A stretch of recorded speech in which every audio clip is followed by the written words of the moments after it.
Judiciary Committee will please come to order, a quorum being present. Without objection, the Chair is authorized to declare recess at any time.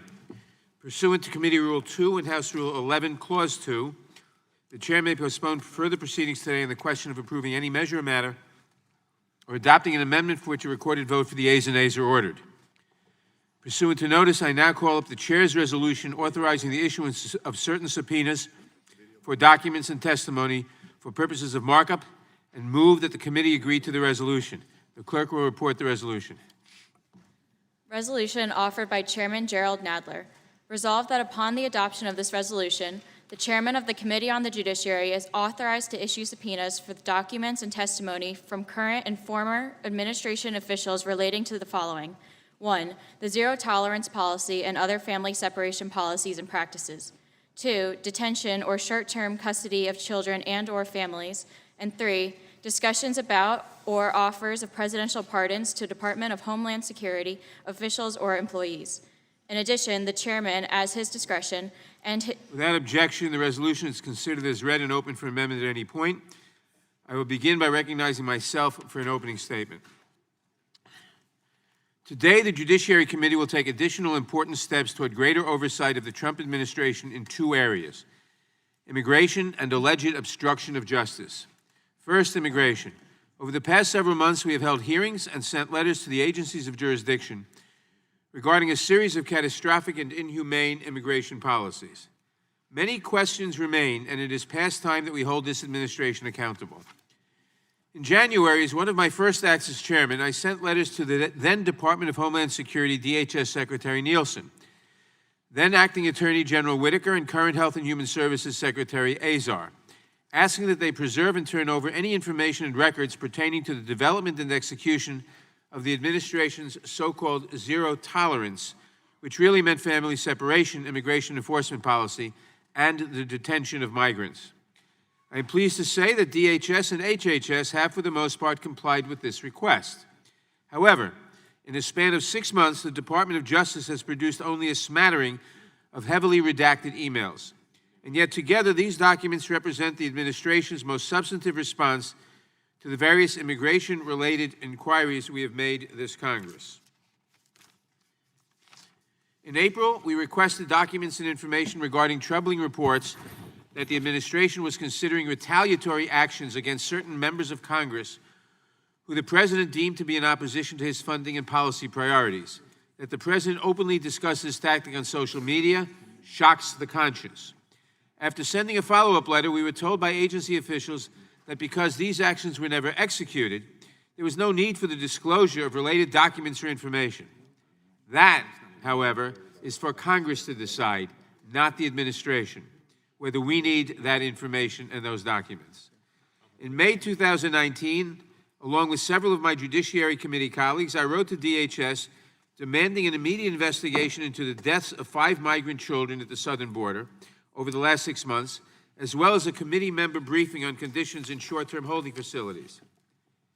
Having been to El Paso twice this year, I was already aware that conditions were deplorable and unacceptable. And with the release of 2 DHS Office of Inspector General reports, my concerns have grown exponentially. To date, DHS has not provided a single briefing or any response to the letter. I use these examples to highlight the scope of serious concerns we have raised with the administration and the systematic withholding of information from the Congress, despite our oversight responsibility on behalf of the American people.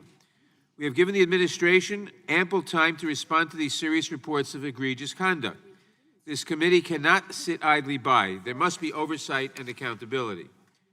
On that subject, in April 2019, along with Zoe Lofgren, chair of the Immigration and Citizenship Subcommittee, and Steve Cohen, chair of the Constitution, Civil Rights, and Civil Liberties Subcommittee, I sent a letter to Acting DHS Secretary Kevin McAleenan requesting information and documents related to President Trump's reported offer to pardon him if he were to illegally close the southern border, as the President had reportedly suggested he should do. A follow-up letter was sent on May 29th, but we have yet to receive any response to these inquiries. That matters because it represents a very serious threat to our rule of law system. And it brings me to the other group of subpoenas we are authorizing today. And let me just elaborate. For a president, now these are allegations and news reports, which we want to check out, for a president to order an administration official to violate the law and to say, don't worry, if you violate the law, I'll pardon you, would be a terrible dereliction of duty and a terrible violation of the president's duty to see that the laws are faithfully executed. Be an open invitation to violate the laws.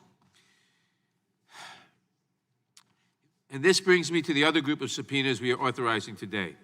These 12 subpoenas relate to the committee's ongoing investigation into allegations of obstruction of justice, public corruption, and abuses of power, including such conduct described within the scope of the Mueller report. The special counsel, who will be appearing before this committee next week, found in his report that the Russian government attacked the 2016 U.S. presidential election in, quote, sweeping and systematic fashion, unquote. The report also detailed 10 instances of possible obstruction of the investigation of that most serious matter, as well as other possible misconduct. The Committee on the Judiciary has a constitutional obligation to investigate credible allegations of misconduct. We have been doing that through pursuing the unredacted Mueller report and key related witnesses and documents. There is no substitute, however, for primary evidence as the committee makes its decisions, which is why we have sought documents and testimony from former White House counsel Donald McGahn, former White House Communications Director Hope Hicks, and former Deputy White House counsel Annie Donaldson. Today we focus on 12 additional witnesses. These include government officials who worked or continue to work in close proximity to the president. These witnesses also include those outside of government who have critical information in connection with our investigation. We will not rest until we obtain their testimony and documents so that this committee and Congress can do the work that the Constitution and the American people expect of us. I now recognize the ranking member of the Judiciary Committee, the gentleman from Georgia, Mr. Collins, for his opening statement. Thank you, Mr. Chairman. And here we go again on another round, an episode of premature subpoena authorizations brought to you by the Democrats on the House Judiciary Committee. Aside from the lack of specificity, the lack of a lot of things, and the lack of maybe a law school understanding of a subpoena, this is again another trek down an empty road. In the world of congressional oversight, today's markup makes absolutely no sense. First, we have the zero tolerance policy. This is an area where the chairman has sent one single request to the administration way back on January 11th, 6 months ago, and not a single follow-up request since. Nevertheless, since the administration has produced a steady stream of documents, the Department of Health and Human Services made a total of 20 productions, nearly one per week, for over 7,500 pages. Department of Homeland Security has made over 4 productions, including one earlier this week, amounting to over 3,300 pages, as you can see in the boxes beside me. The Department of Justice has provided 6 productions, totaling over 1,200 pages. In sum, the administration has voluntarily made 29 productions, totaling over 12,000 pages, yet the chairman, out of the blue and without a single formal follow-up, wants to issue subpoenas for more documents. Second, the chairman wants to issue a subpoena for information regarding the detention of children and families, and a subpoena for information about the discussions or offers of presidential pardons to DHS officials and employees. The chairman has only tangentially issued a document request regarding detention way back in January. A subpoena here is not only premature, but unjustified. The chairman has zero predicate for this markup today. Given this fact, I guess the chairman was telling the truth when he said during an earlier subpoena authorization, he views the subpoena as the beginning of a dialogue process. Third, the chairman wants to continue a subpoena binge and issue additional 12 subpoenas to individuals related to the Mueller investigation. The chairman has made no formal contacts with 3 of these individuals during his chairmanship, and the subpoena will in fact be, I guess as we've heard, the beginning of a dialogue process. Once again, I want to emphasize, the chairman has not sent even one written request to 3 of the individuals on this list we are authorizing. 4 of the individuals were part of the chairman's short-lived and now defunct investigation into the 81 Trump associates. Each of these individuals responded to the chairman, cooperated with his inquiry before that investigation seemingly has died on the vine. Incredibly, another one of these individuals has already received a subpoena from the chairman. He produced documents as well, but I guess the chairman is going to reward him with yet another subpoena because apparently the first one wasn't good enough. I guess there wasn't enough dialogue. Again, the record is devoid of any basis for subpoena authorizations. At least the chairman is consistent. This is a pattern we have seen several times before. If you cooperate with him, you get a subpoena. If you ignore him, he'll leave you alone. In the world of congressional oversight, these subpoenas make no sense at all. But in the world of politics, today's markup makes perfect sense. When we left for the July 4th recess, my friends on the other side were reeling. They were having a very large and very public inter-party squabble over funding for humanitarian crisis at the border. The crisis this committee has repeatedly failed to address. Before we ever get back to town, however, we were greeted by the chairman's intention to go on a subpoena binge, attempting to change the narrative to focus on issues he hasn't touched for months, if at all. This is a very haphazard way of conducting congressional oversight. It's no wonder other committees have taken the lead on investigating the issues the chairman wants to focus on today. The Judiciary Committee, as it has been for months, is trying to play catch-up. For example, Chairman Cummings issued subpoenas to DHS, HHS, and DOJ regarding zero tolerance policy back in February, 5 months ago. HPSI has been consistently leading the way in regard to the Mueller investigation. One of today's subpoenas is for Michael Flynn, a person HPSI is close to bringing in after issuing him a subpoena last month. In addition, the chairman refused for months to review the lesser redacted Mueller report and held the Attorney General in contempt. Meanwhile, Adam Schiff cut a deal with the department and got access to the underlying documents. If the goal is truly to get information or testimony, our chair is failing. But as is repeatedly said, if the goal is to political theater, we're winning. Chairman Schiff also threatened to subpoena special counsel before the July break. He fulfilled his promise and in doing so forced the chairman's hand. Now, instead of having hearing where all of our members get to ask Robert Mueller questions, we're having our legs cut out from under us by limiting the questions. Not all Republican members will be able to ask questions, and not all Democrat members will be able to ask questions. This is an odd format, is the result of the chairman's not taking seriously this information and moving forward, and we're all here to suffer. In fact, let me just bring up, it's against House rules, but that's another problem we've never had a problem with here, it seems like, in the last 6.5 months. And the Democrat member of this committee are not happy about it. Today's subpoena binge is an effort to change the narrative. It's a show of force. It's a chance for the chairman to prove to his rank and file and the rest of the Democratic caucus that we can be tough on the Trump administration after being pushed around for 6 months. Today is a chance to show that we have what it takes and will not bow in the spotlight.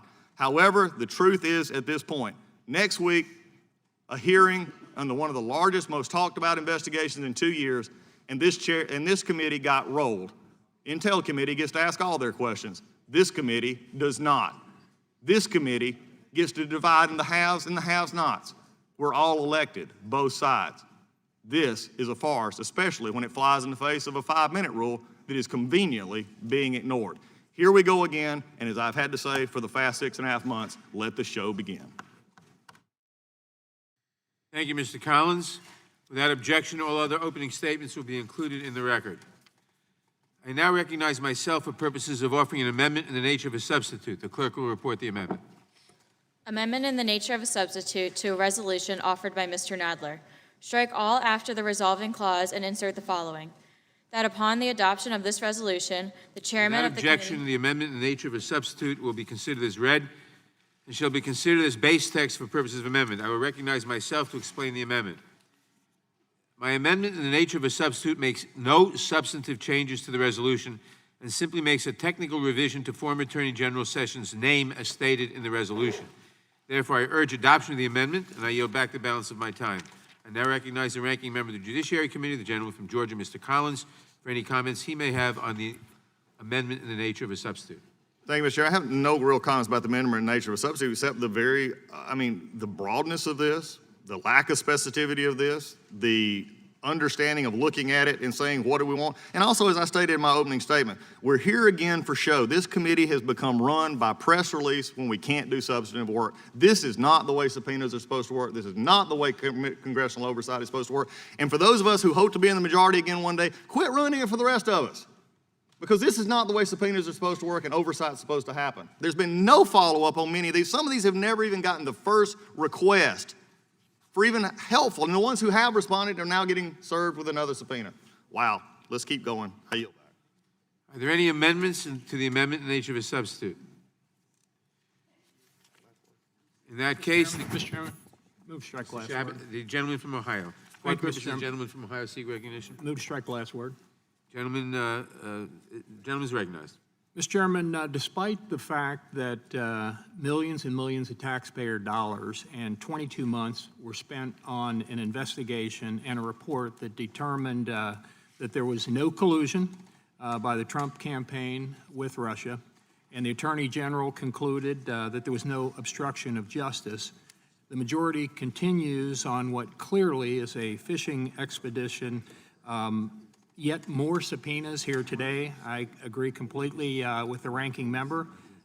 This is much ado about wasting this committee's time and avoiding other issues which are within our jurisdiction, which we continue to avoid. It's really a faux impeachment, a fake impeachment to satisfy the hardcore Democrat base who hate this president, who despise the fact that he's still in the White House and in fact, despise the fact that he was ever there.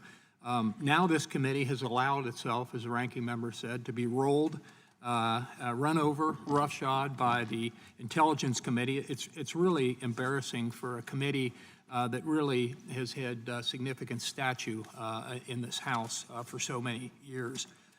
Rather than wasting more time on this fishing expedition, we could be spending our time on things that really matter, on things that would actually benefit the American people. For example, we had nearly 250,000 people enter our country, flow into this country at our southern border over the last 2 months alone. Think of that, 250,000 people in 2 months. And most of those came in through our very flawed asylum process, which we ought to be able to come to some bipartisan agreement if we'd actually talk about it, discuss it, have hearings on that issue. It's so flawed. We have people that are paying drug cartels to come here. The money's flowing back there. When these people are coming in at one point, people are literally coming down. You can watch TV. They're coming down loaded with drugs in boxes right down the way from that, because our border is so unprotected at this point and putting the American people at risk. That's something, immigration, asylum, et cetera, is within the jurisdiction of this committee. But we essentially ignore that over and over again. And as I said, the cartels are making huge amounts of money at this. This is putting American people at risk. We had 70,000 people who died of drug overdoses last year. 70,000 people, drug overdose, most of it opioids, much of it fentanyl, for example. That issue is essentially ignored by this committee. Those people, by the way, when they come here, they're told the so-called magic words by the cartels, again, who are making the money. They come into the country. They're given a court date 2 to 5 years down the road. About 10% actually show up for the court date. The other 90% or so completely ignore it. They're put on a bus. They're put on a bus or a plane, shipped off to some place in the country, our congressional districts here, and they essentially disappear in the population. And that photo, which I think a lot of us really, it hit us, that father and that young child that died, that drowned coming into our country. A horrible incident, never should have happened. But we should not forget that our policies, as they remain, or our lack of policy, lures these people to our country. The young women, the mothers and fathers who literally give birth control to knowing that their daughters, there's a reasonably good chance that they're going to be raped by the coyotes or the other people that are bringing them up here. So it's just horrific. That's the kind of stuff that we ought to be dealing with, but instead, more subpoenas, more wasting this committee's time. It's really a shame. This committee ought to be better than this, has been in the past, hopefully will be in the future, and I yield back. For what purpose is the gentlelady from Texas seek recognition? Use your mic. Gentlelady's recognized. Thank you. Mr. Chairman, just a little chronological history. Let me acknowledge the importance of this subpoena on a number of bases. But my friends on the other side of the aisle, and certainly those who are here in 2013, remember that the brunt of what we're facing today falls at the very feet of this House and the Republicans.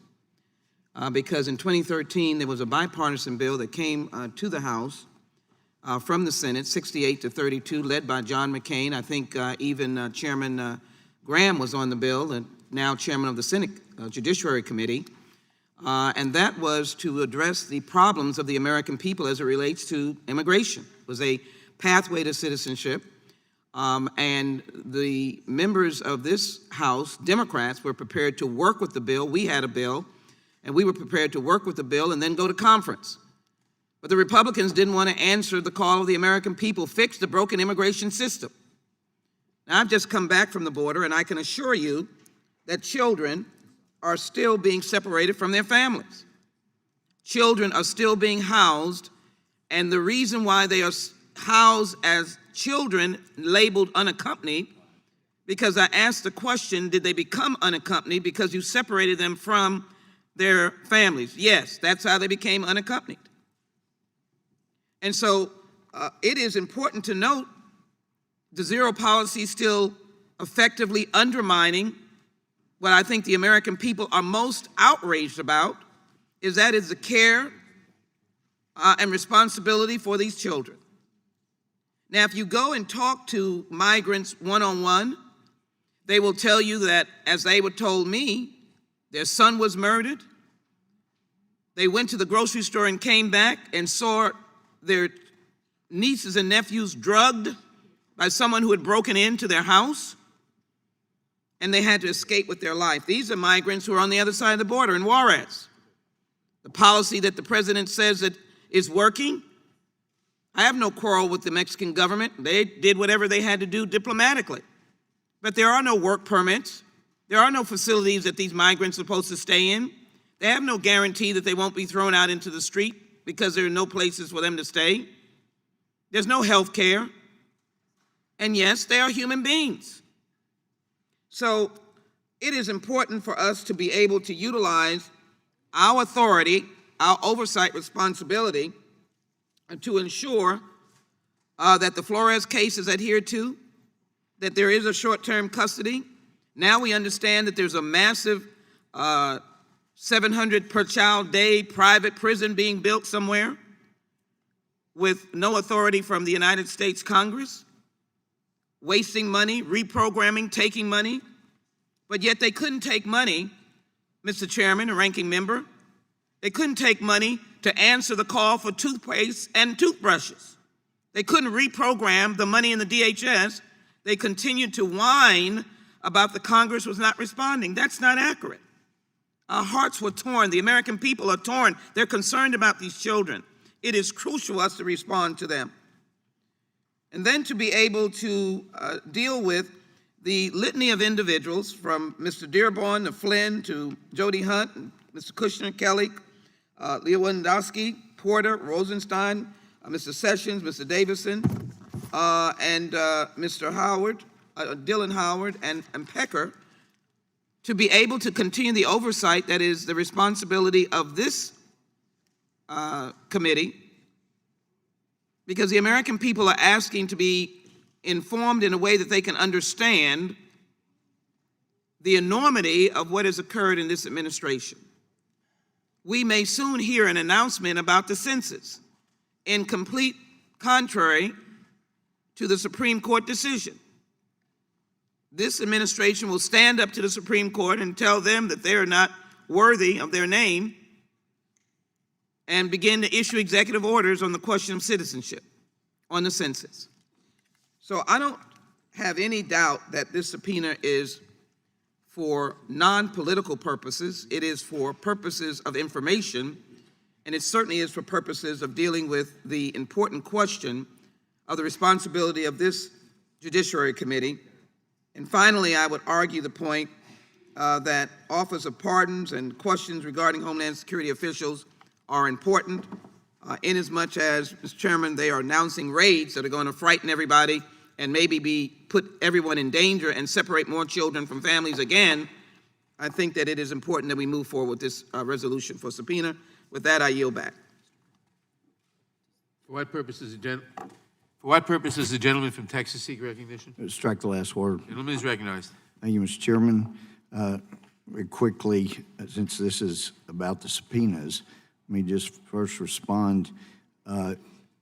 There is, and I'm glad to see my friends on both sides of the aisle, or other side of the aisle, have joined us on this side of the aisle in acknowledging there is a crisis on our border.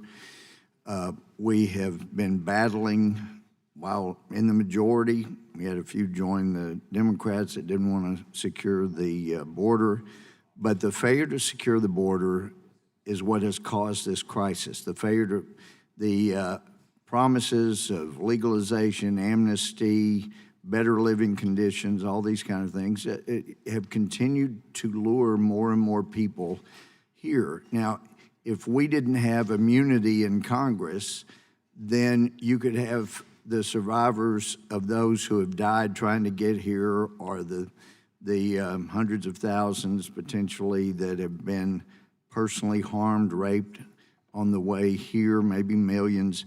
They would have lawsuits against members, but we have immunity. But we know in our evolved system of justice that if you have, for example, a swimming pool in your yard and you fail to put a fence around it or a wall around it, and somebody comes in and is harmed, drowned, they have a potentially major verdict they're going to get against the individuals who refuse to put a wall or a fence around an attractive nuisance. That's the legal term, not mine. That's what has been created by our friends across the aisle, an attractive nuisance that has lured people to their death, to horrible living conditions. And then when this administration is begging for beds to take care of these people, we were told that the crisis created by the refusal to secure our border didn't exist. Oh, it's a manufactured crisis. It doesn't exist. And so I'm glad at least we now have those people that stuck their head in the sand and said there was no crisis, now acknowledging that there is a crisis. But let's be real about what created it and what will solve it, and continuing to encourage people to come from around the world in greater numbers than ever is not the fix. Now, with regard to these subpoenas, if I put my role and robe back on as a judge or chief justice and think about, because that's the way you have to look at these things, will a federal court enforce the subpoenas? You would want to see, what was the process? What is this about? Well, it's about the Mueller report. Well, what did you do? Well, we first subpoenaed Barr because we said it was a summary. He said it was just to get out the conclusions because he knew the report was coming. But we subpoenaed him, even though that's totally irrelevant if you want to know what the report said. And then we finally got around to having an agreement for Mueller to come testify. But I'm telling you, if you had told me 6 months ago that Chairman Schiff would be able to marginalize the Judiciary Committee and Chairman Nadler, I would say that will never happen. I found otherwise. Our committee has been rolled on our jurisdiction over special counsel. That is our jurisdiction. The members on both sides of the aisle ought to all be able to ask questions and not be marginalized by the chairman of the Intelligence Committee. But we got rolled. And so if you're the court looking to see, because about the only other way to enforce a subpoena and a contempt, it would be if you arrest them and put them in our little cell up here. But otherwise, you got to get a federal court on board here with you. And when they see the process that's been followed here, it doesn't make sense. It makes it clear. Maybe this subpoena is an effort to make it look like we're trying to get back our jurisdiction from the Intelligence Committee. But whatever the case, this is going to damage future majorities, regardless of which side of the aisle. It is a terrible precedent. And that's why these subpoenas should not be coming now. Instead, we ought to be demanding full time to question Mueller about the report, then issue subpoenas if necessary for the witnesses that make up that report if we're not satisfied with Mueller. That would impress a judge, and short of that, these subpoenas will be meaningless. I yield back. For what purpose does the gentleman from Florida seek recognition? I move straight to last word. Gentleman is recognized. Thank you, Mr. Chairman. Mr. Chairman, I can't start without just making clear what everyone on this committee knows, what everyone in America knows. The United States of America is not an attractive nuisance. The United States of America is a beacon of hope and opportunity to people around the world, as it has been since our founding. Now, I strike the last word to speak out strongly in support of the subpoena authorization. I would expect bipartisan support for these authorizations. First, for the list of individuals related to the committee's investigation into obstruction of justice, public corruption, and other abuses. I've heard many times from my Republican colleagues on the other side of this dais that they don't want expert witnesses. They want the people who were there. Well, this list should satisfy them. These are the key players, both in our ongoing investigation and in the Mueller report. That's exactly what my Republican friends have been asking for. Up to this point, unprecedented obstruction by the White House has blocked testimony and appearances by the people who were there. But we will not stop in the face of baseless claims of immunity or privilege. I thank the chairman for his continued work in pressing this committee's work forward. And I hope that the minority will join us as we continue this important investigation. Secondly, this authorization also authorizes subpoenas for information related to the detention or short-term custody of children and or families by the Trump administration. That's the administration whose policy dictated tearing kids from their parents. It's the same administration that has put kids in cages. Mr. Chairman, in the days before the committee's February 26th hearing on immigrant detention, the administration dumped thousands of pages of documents on the committee. Within those pages, we found reports of incidents of sexual assault and misconduct involving unaccompanied children in the care of the Office of Refugee and Resettlement. Those incidents included 154 staff on unaccompanied minor allegations of sexual assault. And now this week, NBC News reported new allegations against Customs and Border Protection agents. A 16-year-old boy alleged that the sleeping mats were removed from his cell after he complained about the drinking water. A 15-year-old girl alleged that she was sexually assaulted by a CBP officer when he groped her in what was meant to be a routine pat-down. While some of these incidents are reportedly under investigation by DHS's Office of Inspector General, they demand full congressional oversight and swift accountability. We cannot stand by and hope that the Trump administration does the right thing, because time and time again, they do not. And it is children who are paying the price. Kids, innocent kids. We've seen it with our own eyes. Many of us have seen the conditions these children are kept in, from Texas to my own state of Florida. We cannot stand by and think that the Inspector General will just simply handle it. We can't stand by and wait for a response to our multiple letters. This is urgent. We cannot stand by and ignore our duties as an independent branch of government. And, Mr. Chairman, we absolutely cannot stand by and allow human rights to be violated beneath the American flag. If the administration is going to continue its unprecedented obstruction, we will continue to respond. Today, we authorize an important step forward in providing oversight of an administration that simply must be reined in. I thank the chairman for his leadership, and I yield back the balance of my time.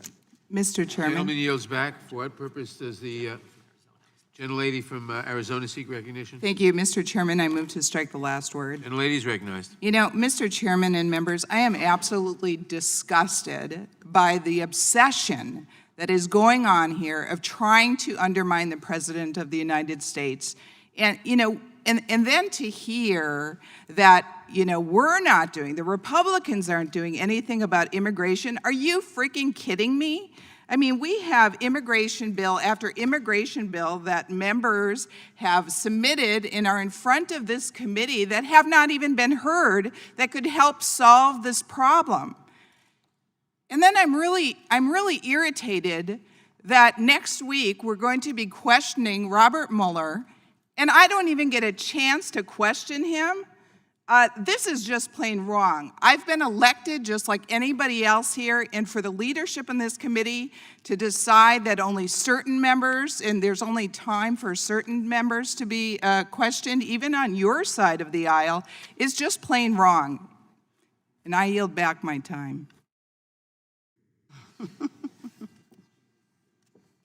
Gentlelady yields back. The gentlelady from California, for what purpose does the gentlelady from California seek recognition? Mr. Chair, I move to strike the last word. Gentlelady's recognized. Let me just begin by saying that I think for the last several years, until January of this year, the Republicans controlled the presidency, the Senate, the House, and comprehensive immigration reform was not passed. Earlier this year, there was a child welfare case in California involving the abuse and captivity of 13 children. The parents were charged with abusing and imprisoning the children, only allowing them to eat once a day and to shower infrequently. These parents are serving life in prison for their crimes against their children. Today, the Department of Homeland Security is imprisoning children in crowded cells for extended periods of time without adequate food, supervision, medical attention, or access to basic hygiene needs like soap, toothpaste, and toothbrushes. Children are suffering in detention from the flu, chickenpox, and measles. In every state in this country, this is child abuse, child neglect, medical neglect. A state child welfare agency would remove the children from these conditions and arrest the parents. By the way, it's never routine for an adult male to pat down a female child. That is never routine. We cannot tolerate state-sponsored child abuse. The Department of Homeland Security says they don't have the money to treat the children better. We provided $4.6 billion to address the humanitarian crisis at the border and specifically said that the money could not be spent to build additional detention centers. Yet DHS is expanding for-profit immigration detention centers in states far from our southern border. They found money to expand for-profit detention centers, but somehow they don't have the money to provide soap, toothbrushes, and medical attention for children. John Kelly, President Trump's former chief of staff and Secretary of Homeland Security, during the Family Separation Pilot Program, now serves on the board of the company that was handed a $341 million no-bid contract to run the Homestead Center, an influx detention center for children. The company that runs the center charges $775 per day per child, yet children in detention have access to only the most basic services, and then oftentimes not. There are foster parents in this country who don't get $775 a month to care for a child. The untold story of this debacle is the corrupt windfall of dollars that businesses are making. In February of 2018, I received reports in my office that a large number of infants and toddlers were sent to the Office of Refugee Resettlement Services. These are services designed for older children who typically arrive at the United States border alone. We couldn't understand how infants and toddlers were crossing the border alone. They weren't coming alone. They were stripped from the protective arms of their family when they crossed the border together. More than 2,500 children were separated from their families under the administration's zero-tolerance policy. The administration said that this policy was ended, but it was not ended. Children are still being separated from grandparents, from aunts, uncles, siblings, and in whose world are these not families?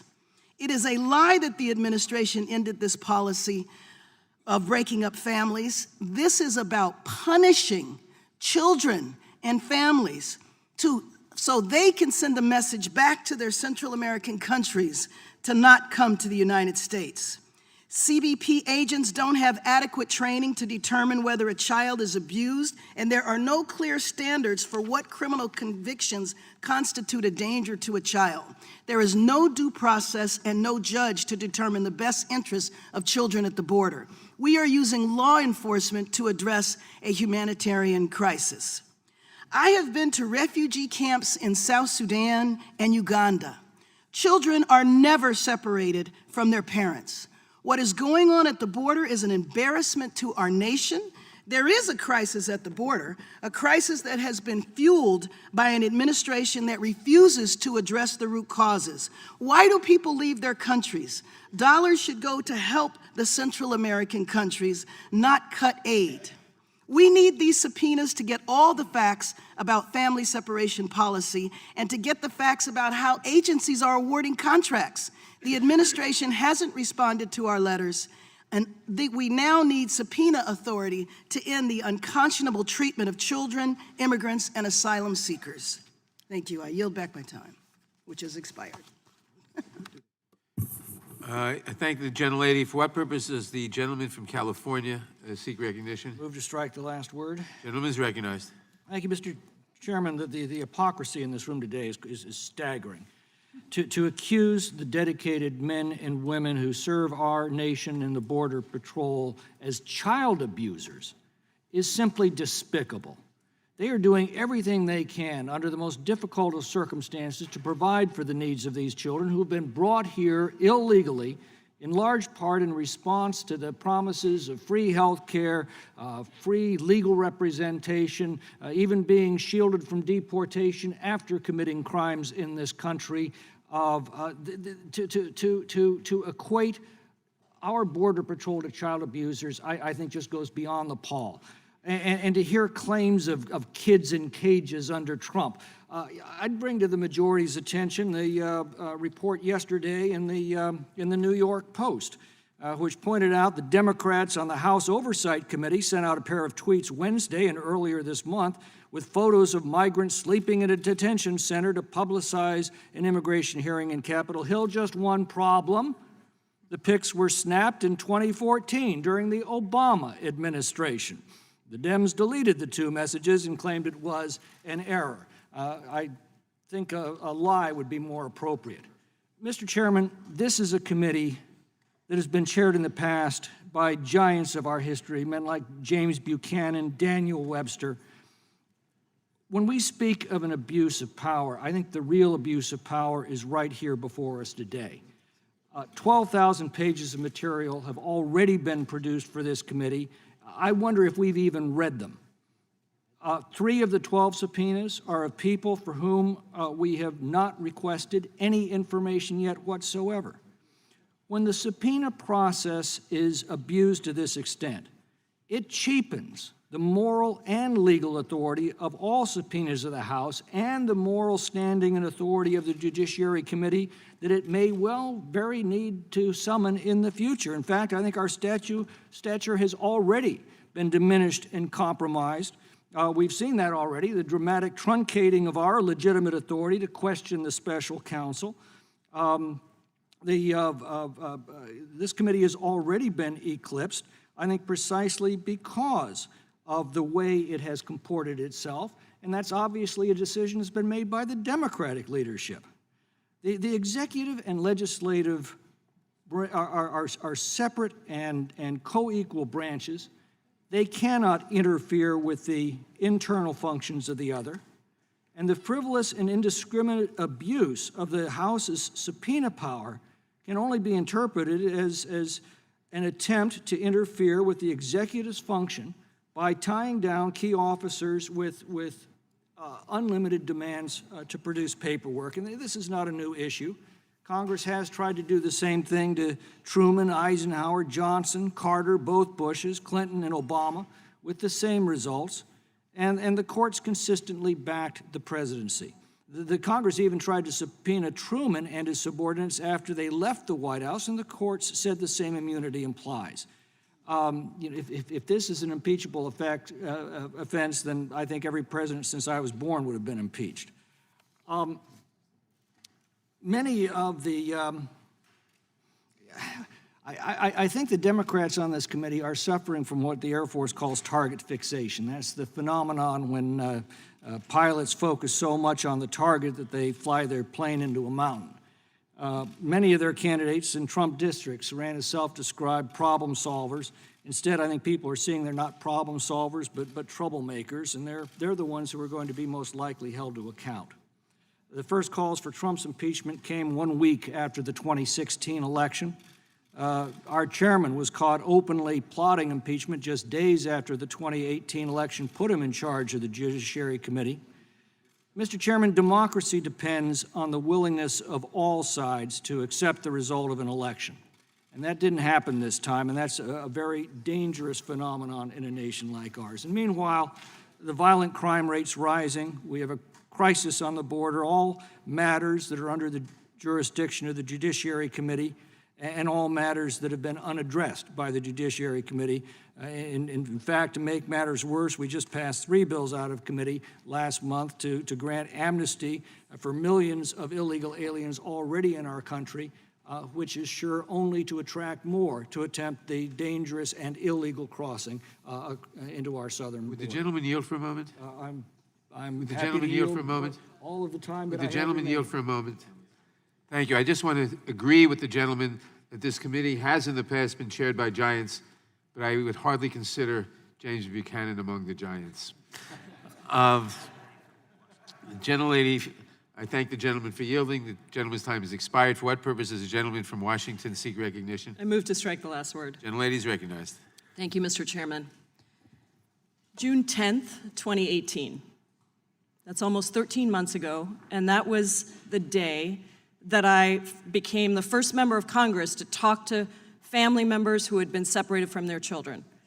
I went into a federal detention, into a federal prison where they were being held just south of my district. And I'll tell you, I wouldn't have gotten access to that place had it been a for-profit detention center, but it happened to be a government federal prison, and they actually believe in being accountable to the people that give the money. So I was able to get in and talk to over 226 mothers and fathers who had been separated from their children, separated at the border. At that point, sometimes for 3 weeks, 4 weeks, they did not know where their children were. Mothers who told me that they could hear their children crying for them and they could not go to them. Mothers who told me they were given slips by the immigration enforcement agents with the names of their children on those slips, except guess what? Those weren't their children. You know why?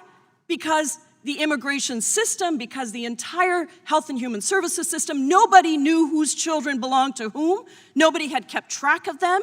Nobody had planned for this. Nobody knew what was going on. And in fact, if they did, they had actually told the higher-ups not to do this because it would cause lifelong damage to those children. And Mr. Chairman, we had White here, Commander White here, who testified to that with Scott Lloyd sitting right here next to him, that he had told Scott Lloyd that this would cause irreparable long-term damage to these children to be separated, in some cases for 7 and 8 months now. And you know what Scott Lloyd did? Nothing. Nothing. And on June 13th, 2018, 2 days later, I was in this committee sitting right there, controlled by Republicans, when this Republican majority refused to do a darn thing about these family separations. Not a single hearing, not a single hearing. And you know what? The country was outraged. It wasn't just Democrats. 2 weeks after I went to see those children, working with organizations on the outside, working with people who were outraged by what was happening, because this is not any kind of America. Not a Republican America, not a Democratic America. 500,000 people turned out into the streets to protest the family separation policy, the zero humanity policy. Laura Bush wrote a compelling op-ed. Franklin Graham, the evangelicals, spoke out. The churches spoke out. But you know who didn't? Do you know where there was complete silence on the issue of family separation? Right here in this committee from the Republican majority. Right here in this committee. So, Mr. Chairman, these subpoenas are not just appropriate, they are absolutely essential. Essential. We have had no accountability around this Trump administration's zero humanity policies. And we now know that the youngest child who was separated from his parents was only 4 months old. 4 months. We don't know this because the government disclosed this information. We know it because of a New York Times investigation. And according to the New York Times, immigration officials took 4-month-old Constantine away from his family when he requested asylum to an immigration officer stationed outside the American border. He followed the directions set out by then Secretary Nielsen, but immigration agents still took his son away. Constantine's dad finally agreed to be deported on the condition that he be reunited with his son. Immigration officials told him that Constantine would never be returned to him once he was on the plane, that he would be returned to him once he was on the plane, but Constantine never came. So despite the claims from the administration that nearly 500 parents chose to leave without their children, we have a clear example of coercion, of parents doing everything they could to regain custody of their children, only for our United States government to deny family unity. But we never had a hearing on family separations in this committee under the Republican majority. We have sent letter after letter after letter. Thank you, Mr. Chairman. Thank you to the Immigration Subcommittee Chair, Zoe Lofgren. Thank you to members of this committee, including Ms. Bass, Ms. Jackson Lee, who were with us on a trip to the border last summer, but nothing under the Republican majority. So don't tell me that we have done what we can. We have not done what we need to do, and that is why we need these subpoenas, because this administration is lawless and it trades in cruelty and in money. Let's be very clear that the for-profit detention facilities that John Kelly is now on the board of, after overseeing the implementation of family separation, is the company that is profiting off of the cruelty to children. So, Mr. Chairman, thank you for doing these subpoenas. I am in full support, and I yield back. Would the gentlelady yield? The gentlelady's time has expired. For what purposes the gentleman from Arizona seek recognition? Move to strike the last word. Gentleman is recognized. Thank you. Thank you, Mr. Chairman. I appreciate it. And I do appreciate the passion in this committee. This is a committee full of passionate people who think about issues deeply and care deeply. I also had an opportunity to visit multiple detention facilities and holding facilities. And I'll tell you, one of the ones I happened to be able to visit was a for-profit private ICE detention facility. And I didn't have the same experience as my colleague, but that's probably unique to me. I get that. But these subpoenas seem to be overkill in my mind. It's probably too early. I think that we can get these folks to come in. I think that we could negotiate this. But leaving that aside, I'm especially troubled by the format that's been reported to me will be for this upcoming Mueller hearing.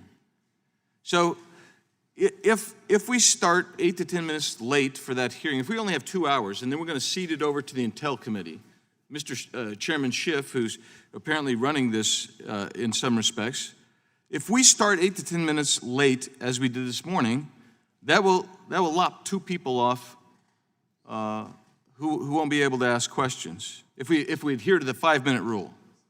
But we likely won't, because it's not unusual for individuals on the other side to be allowed to go over a minute or two in their questioning, not in the response necessarily of the witness, but in their actual questioning. And if there's some post-testimony commentary, which is sometimes the case, as we see, we've even seen here today, that will further erode the time. So if you happen to be sitting on the bottom row here and you have 1 hour, and you have 1 hour, that's the 2-hour limit. That means at 5 minutes you get about 11 people in. But when you start moving to these other things, you start lopping off members of that 11. And if you're not part of the 11, what are you? You're being treated unfairly and disproportionately. We've taken the forceful step as a committee, whether you agree or disagree, to subpoena Robert Mueller, the special counsel. It's our committee's jurisdiction. It's not the Intel Committee's jurisdiction. But we've done this ostensibly because we find his testimony to be valuable. So valuable that we're going to subpoena him in. But we're going to constrain the opportunities for members of this committee to ask questions. That's neither appropriate, it's neither fair, and quite frankly, it probably doesn't comport with the rules of this committee or the House. The chairman of our committee has said that witnesses shall not dictate the terms or conditions of their testimony. But that seems to be what's going on here today. Either that or Chairman Schiff is dictating, because we're getting only 2 hours. and then it's going to go to the Intel Committee. Well, that means not everybody on this committee is going to get the opportunity. And that means that we have a hierarchical system, a system that's based on preferential treatment, quite frankly, by where you sit on the committee. It means if you're in the front row, I happen to be on the front row. I was just inches away from the back row. But it means that membership of this committee is not democratic, and we're not going to all be treated equally. But I know everybody here has questions. So the Washington Times reported on a couple of my friends who sit on the front row, asking them, what do you want to ask questions of Mr. Mueller for? And they stated what they want to ask their questions. Bad news for you, because if you sit on the front row, you're not in that 11 most likely. And that means that you're probably not going to get to ask questions, the questions that you told the Washington Times that you wanted to ask, including me. I told them what I wanted to ask. So the way I view this is, if we're really going to go by the plan that we've heard that's been related to us, is that we're going to get an hour apiece and we're going to go the 5-minute rule, that means that my time to ask questions has been ceded over to the Intelligence Committee instead of this committee where we have jurisdiction.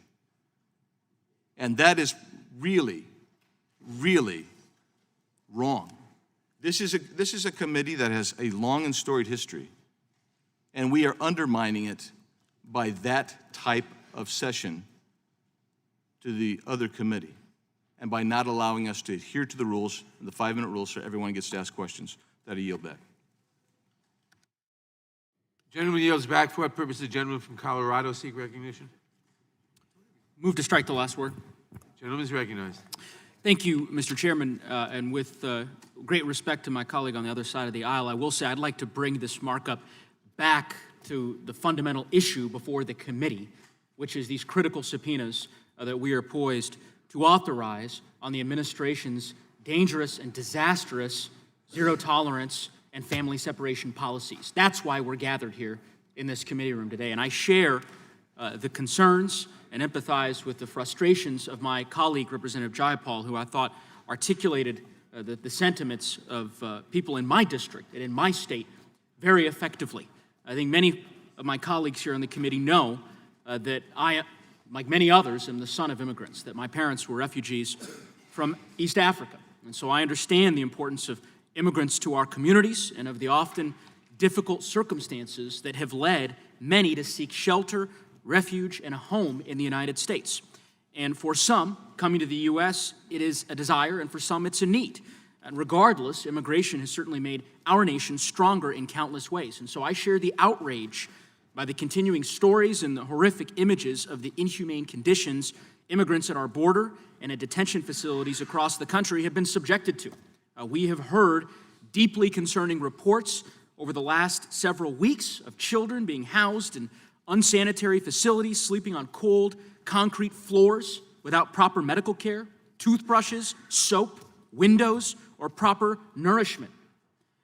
We cannot allow this treatment to continue under our watch. And I will say that these inhumane conditions are not just occurring on our southern border, they're happening in facilities across the country, including in my home state of Colorado. I continue to be alarmed, like many of my constituents, by basic human rights violations happening within a private detention facility run in Colorado.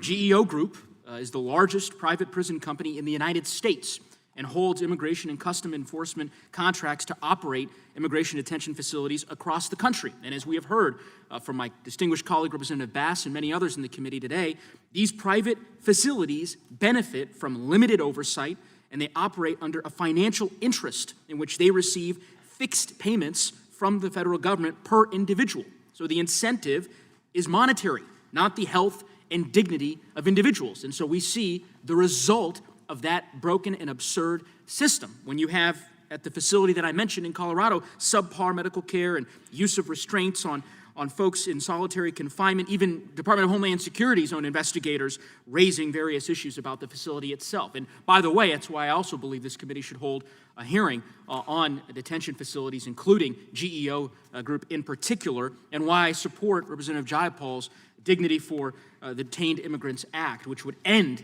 these for-profit facilities once and for all. Ultimately, for all these reasons and more, I think it's critical that Congress provide critical oversight of the continuing conditions at our border and of immigration detention facilities, especially in light of this administration's dramatic expansion of enforcement efforts at the border and numerous reports of detention facilities providing woefully inadequate medical care. The subpoena before us today will allow this committee to ask administration officials important questions about these policies and to hold them accountable, which it is long past time for us to do. And so I appreciate the chairman's leadership on this front, as well as Representative of the Subcommittee Chairwoman Lofgren's leadership. And with that, I would yield back the balance of my time.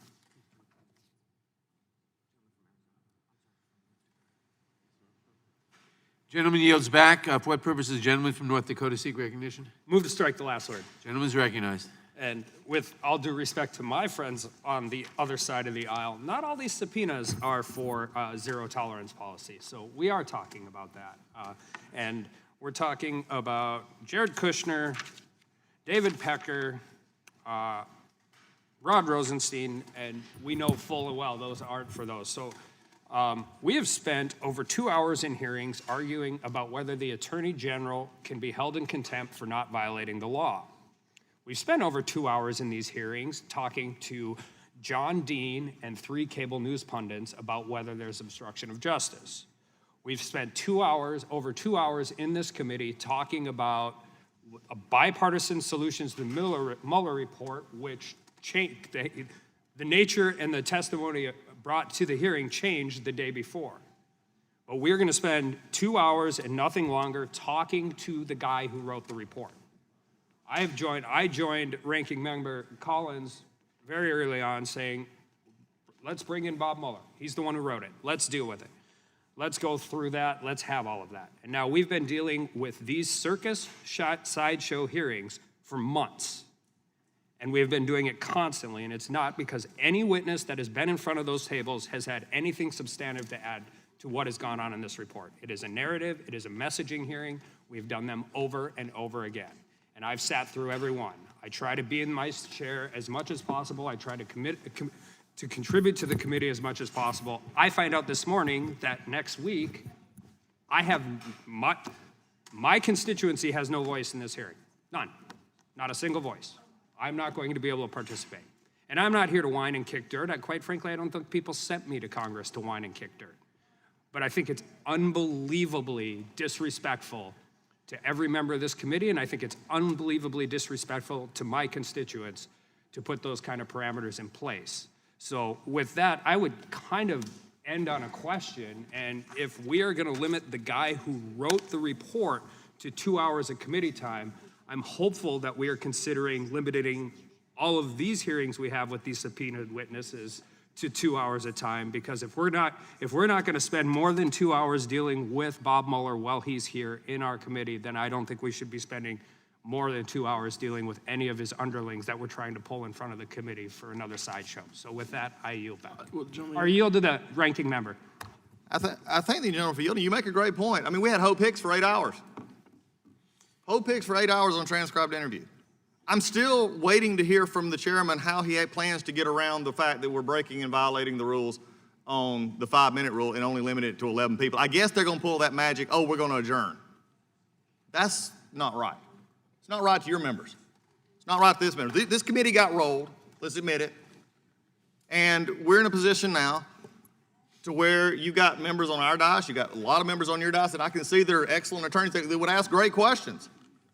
But this is where we're at. And these subpoenas, and I would understand, look, we've never objected to having oversight hearings on the border or any part of it.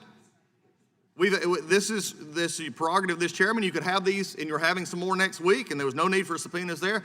Again, I think when you just look at it from a legal perspective and oversight perspective, the question becomes, is these are so broad in asking what we're looking for. I mean, come on. This is where we're having a problem. We needed to change the narrative today. This is what this is about. This is for that table right over there and for those on the camera. This is what this is about. We need to have oversight hearings. We need to do an investigation of the border. We need to do these things. But also our members need to be able to talk to Robert Mueller. If he's actually going to come, then have that conversation. But when Intel gets to ask all of their questions, every member will get to ask questions. We don't. When we have jurisdiction primary of this, That's a problem. And you can argue that we need these subpoenas, and I appreciate my colleagues saying, yes, we need subpoenas, fine. You're gonna have the votes here in a minute to authorize these subpoenas. But again, let me just go back for just a second. Some of these have never had contact before, never been contacted by this committee, and we're leading with a subpoena. Okay, that's what we wanna do. But at a certain point in time, I think it's a deeper issue that is very concerning, is that when over the last number of days, we've been given mixed reports every time we've almost asked on what this hearing is going to look like next week. Mixed opinions. First, it started off with 3 different hearings. First, it started off, and this is straight from the chairman's mouth to me. But now we're finding out 11. So I guess we're just deciding that the state of North Dakota shouldn't have a voice in this. I guess that's what we've done. And Florida and others in California just don't have a voice in this. Don't tell me this is the best we can get. And also, as I was reminded earlier, and as the chairman reminded me on several occasions earlier when we had these kind of hearings, he leaned over to remember, witnesses don't get to dictate terms. I guess Chairman Schiff gets to dictate terms and the witness gets to dictate terms. With that, I yield back. The gentleman yields back. The gentlelady, for what purpose does the gentlelady from Florida seek recognition? Thank you, Mr. Chairman. I move to strike the last word. Gentlelady's recognized. Thank you, Mr. Chairman. Before I make my remarks, I just want to respond to some of my colleagues across the aisle. What you hear is not necessarily passion.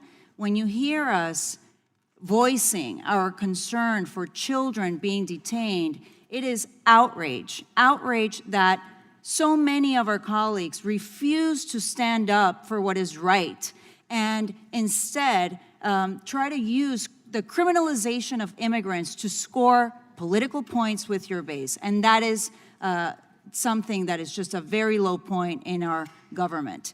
So I just want to stand here before you to support the authorization of subpoenas because it is vital to extracting basic information from this administration. What we know right now is that this administration has instituted cruel, inhumane policies against migrants, children, and families. Thousands of people are being held in overcrowded facilities at the border. We have seen the horrific images of children being held in cages, sleeping in concrete floors. Families continue till this day to be separated. What we do not know is how these detention facilities are being run, what is actually going on at these camps, and what the administration plans on doing to make sure that migrants and their children are safe, or when they're going to stop detaining kids in cages. Now, Homestead, the Homestead Detention Facility is in my district, and I have visited that detention facility now several times. I have made multiple requests for information about what is happening inside the detention facility. I have asked about the camp's hurricane plan. Last week, I sent a letter for information on 51 different points about the conditions at Homestead. Have I received any answers? No. What I have received is conflicting messages from different agencies. In June 26, there was a press release where HHS said that at the end of May, there were 2,200 kids being held at Homestead in a prison-like facility. Most of these kids, about 80% of these kids, have family members right here in the United States. However, they are being detained by a for-profit company because it is to their incentive to keep these kids locked up. They're making close to $2 million a day by keeping these kids locked up in a for-profit detention facility. So I don't want to hear that the administration is running out of funding to deal with the crisis in the border when they're paying $775 per kid at the Homestead Detention Facility. And then we see kids that have no toothbrushes, no blankets. It is ridiculous. Now, what these kids are going through is so shocking that the Center for Human Rights and Constitutional Law filed a motion at the end of May in support to enforce the Flores Settlement Agreement because they are in violation of the Flores Settlement Agreement. Some of what we read in the motion is very disturbing. The Homestead Detention Facility has a no-touching policy. And here's a statement from a child who was held at Homestead. The rules here that you can't touch anyone. Sometimes when your friend is crying because they can't stand being here any longer. You want to be able to give them a hug, but you can't because it's against the rules. Another child described her constant sadness at the camp. I often feel sad and depressed here. I am accustomed to getting hugs from my family and to having my family say goodnight to me. I don't have anyone to do that for me here. I cry in my room some nights. I try to distract myself by reading the Bible, listening to music, or talking with other kids. But it is most hard and sad to think about my family because I miss them a lot. We have to take into account what harm we are causing thousands of kids by this administration. And we have to remember that these are children that are being held while their families are in other places in the country waiting for them. So I would like to ask for unanimous consent to enter into the record 3 declarations of children being held at the Homestead Detention Facility that were filed as exhibits in the Flores versus Barr case in the U.S. District Court for the Central District of California. Without objection. I yield back. The gentlelady yields back. For what purpose does the gentleman from Pennsylvania seek recognition? Mr. Chairman, to strike the last word. Gentleman is recognized. Thanks, Mr. Chairman. I just wanted to say I'm really disappointed that when Mueller comes in, I'm not going to get to question him. I was looking forward to it. I read the report. I read the unredacted report. I think I'm qualified to ask questions. I was a prosecutor in the Navy, defense attorney in the Navy, practiced law in the civilian world, was a district judge. I was elected to Congress, and I just thought I would get a chance to ask Mueller questions. I also think it's completely hypocritical that we're letting a witness dictate terms to us. It's a double standard. When the Attorney General wouldn't submit himself to questioning for staff, we held strong and said he had to, and he chose not to attend. And now Mueller can come in here and just dictate terms to the committee.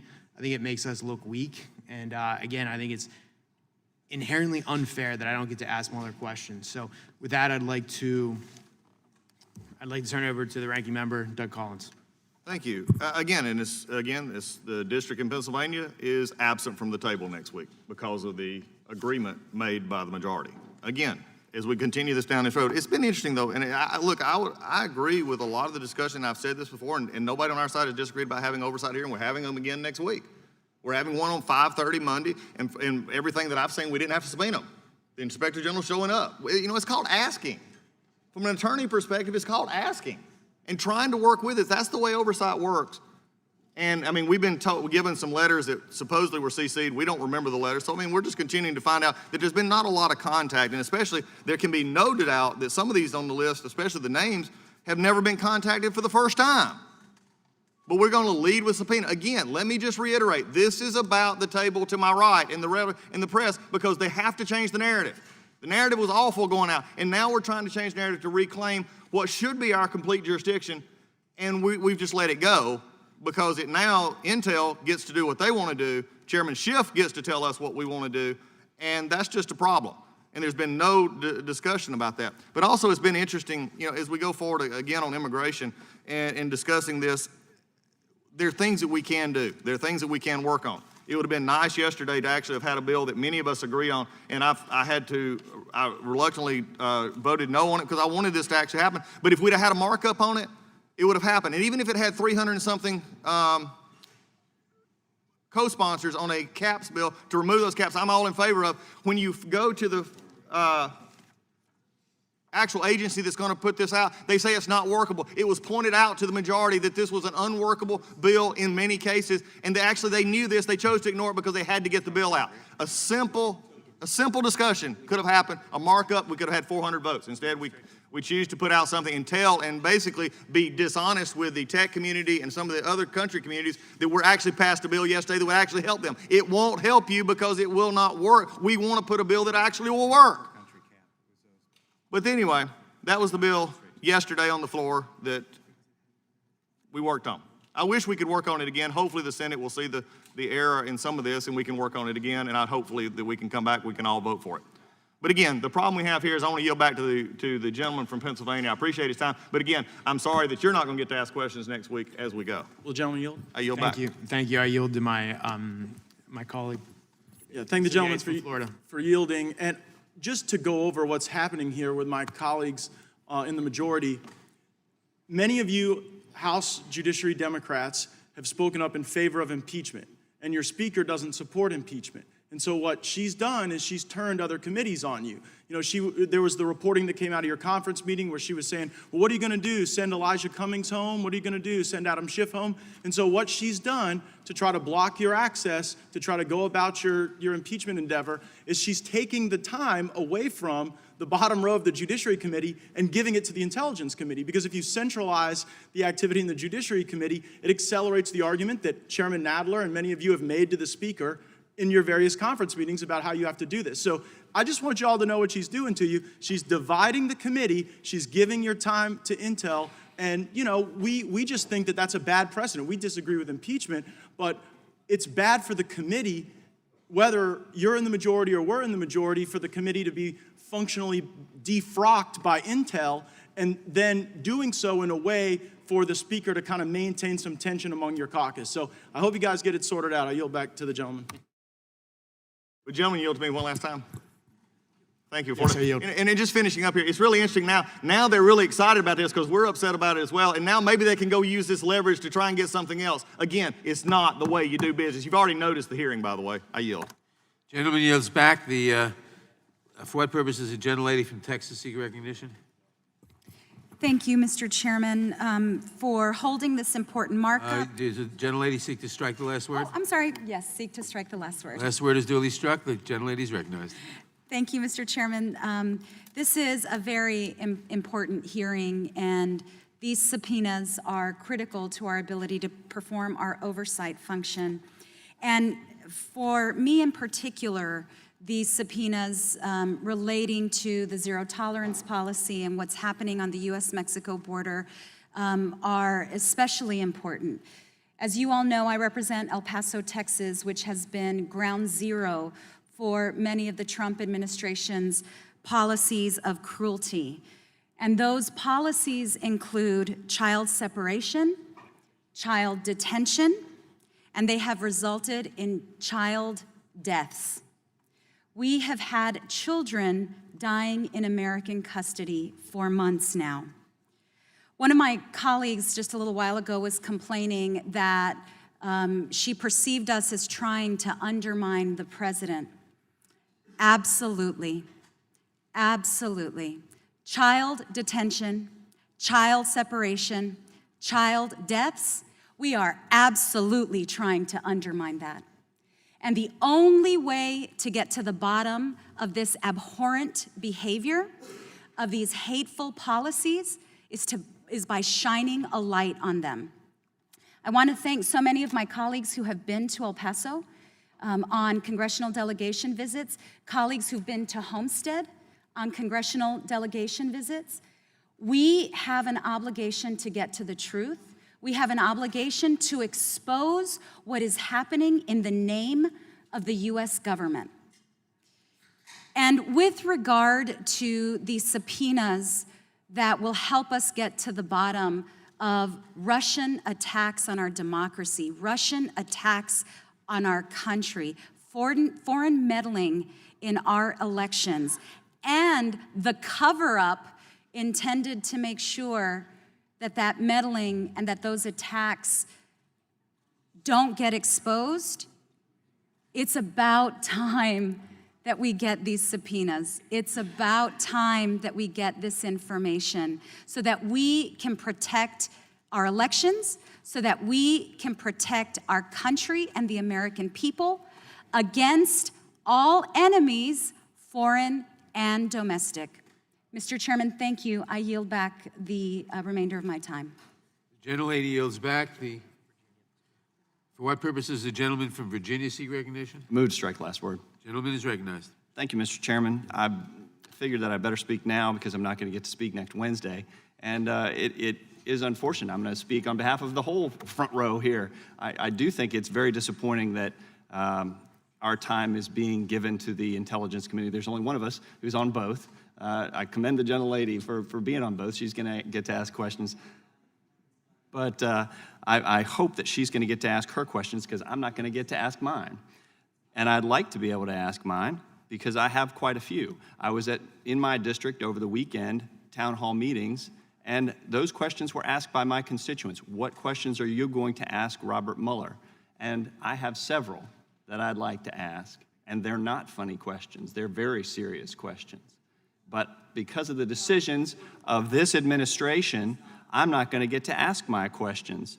And you know what? My constituents deserve to be represented at this hearing because the questions, the issues that are being discussed affect my constituents. The waste of their tax dollars on the investigations, continuing to focus and try and pursue impeachment under the guise of oversight is ridiculous in the view of many of them.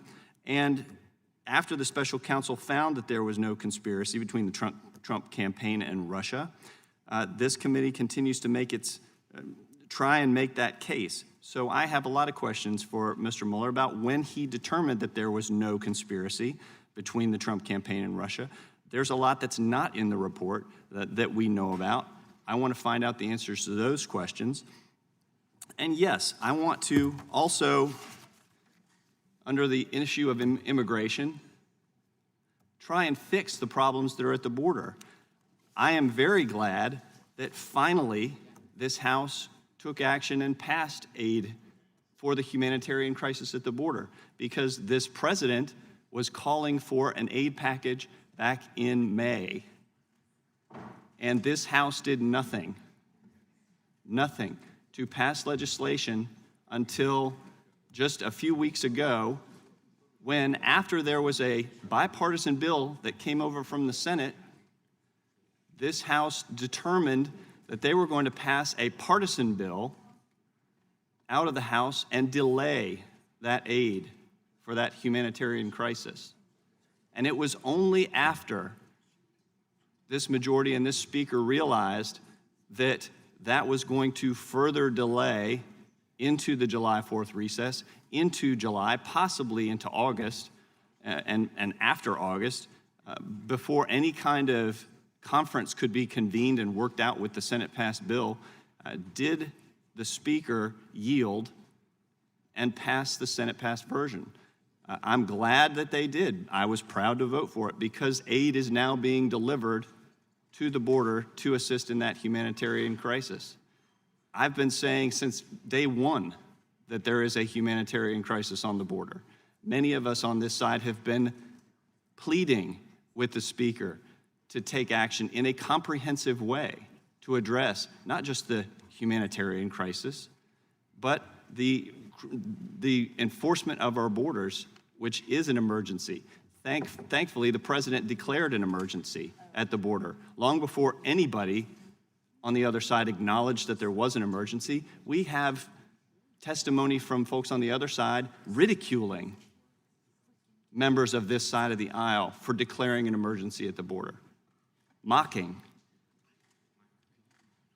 And to set the record straight is important on who was calling it an emergency, who was calling for action to address this crisis, and who only reluctantly has come to the table and said, okay, now we're going to vote to provide aid to address this crisis at the border. So we need to set the record straight. With that, Mr. Chairman, I will yield to Mr. Gomer. Yeah, thank you. And in that same vein of setting the record straight, we heard earlier that only 13 months ago, for the first time ever, did any member of Congress go talk to people that were being detained. And I did that numerous times during the Obama administration. They're in the same facilities that were built back then. They weren't adequate then. They're not adequate now. But that's been going on for years. Apparently, some of my friends across the aisle just didn't know it. The time of the gentleman has expired. For what purpose does the gentleman from Tennessee seek recognition? Strike the last word. Gentleman is recognized. I think about everything that can be said has been said, except for the fact that the ranking member referred to the possible witnesses, Mr. Lewandowski, Mr. Kelly, Mr. Kushner, et cetera, as being underlings of Mr. Mueller. They are not underlings of Would the Mr. chairman, Mueller. would the gentleman yield? They are not I underlings. did not of- say that. That is not true. I never I missed. have the floor. The gentleman from Tennessee controls the time. They are not underlings of Mr. Mueller. They are direct witnesses of possibly obstruction of justice. And therefore, if they need to be subpoenaed, they need to be here, and they need to have as much time as possible. It is so important that we get the direct witnesses, the best evidence to obstruction of justice. Obstruction of justice of should Mr. McGahn go and tell Mr. Mueller that he's fired?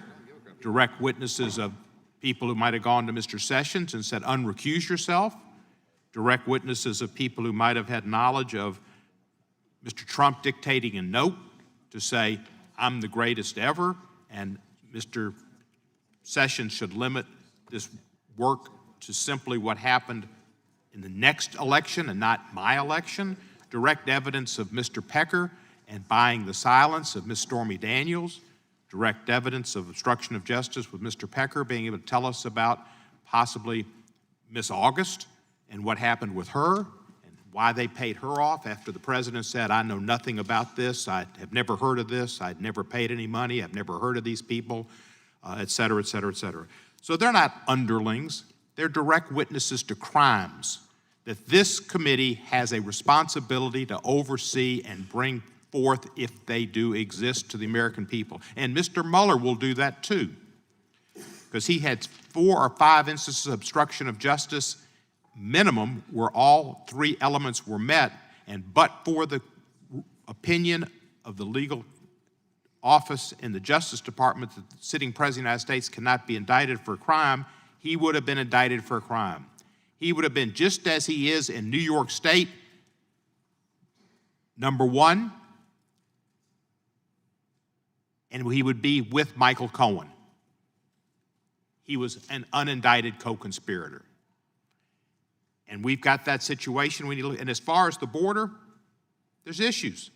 We shouldn't have to learn about the border from Facebook posts of agents that talk about members of Congress in sexually suggestive terms. That's not where we should be getting our information. We should be getting it directly from people. And if the folks from ICE and the folks from our Border Patrol, and there are a lot of great folks working there, can come and give us good information, they clear that up, that's great. And if they can't, that's fine too.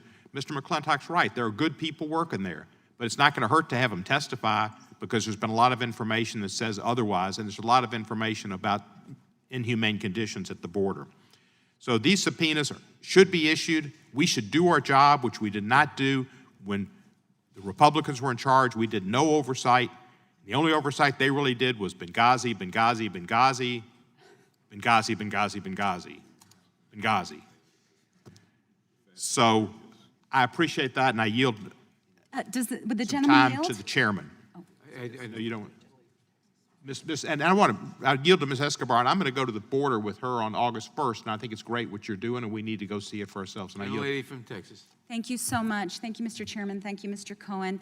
And I'd invite any of my colleagues to join me on any of the congressional delegation visits, please.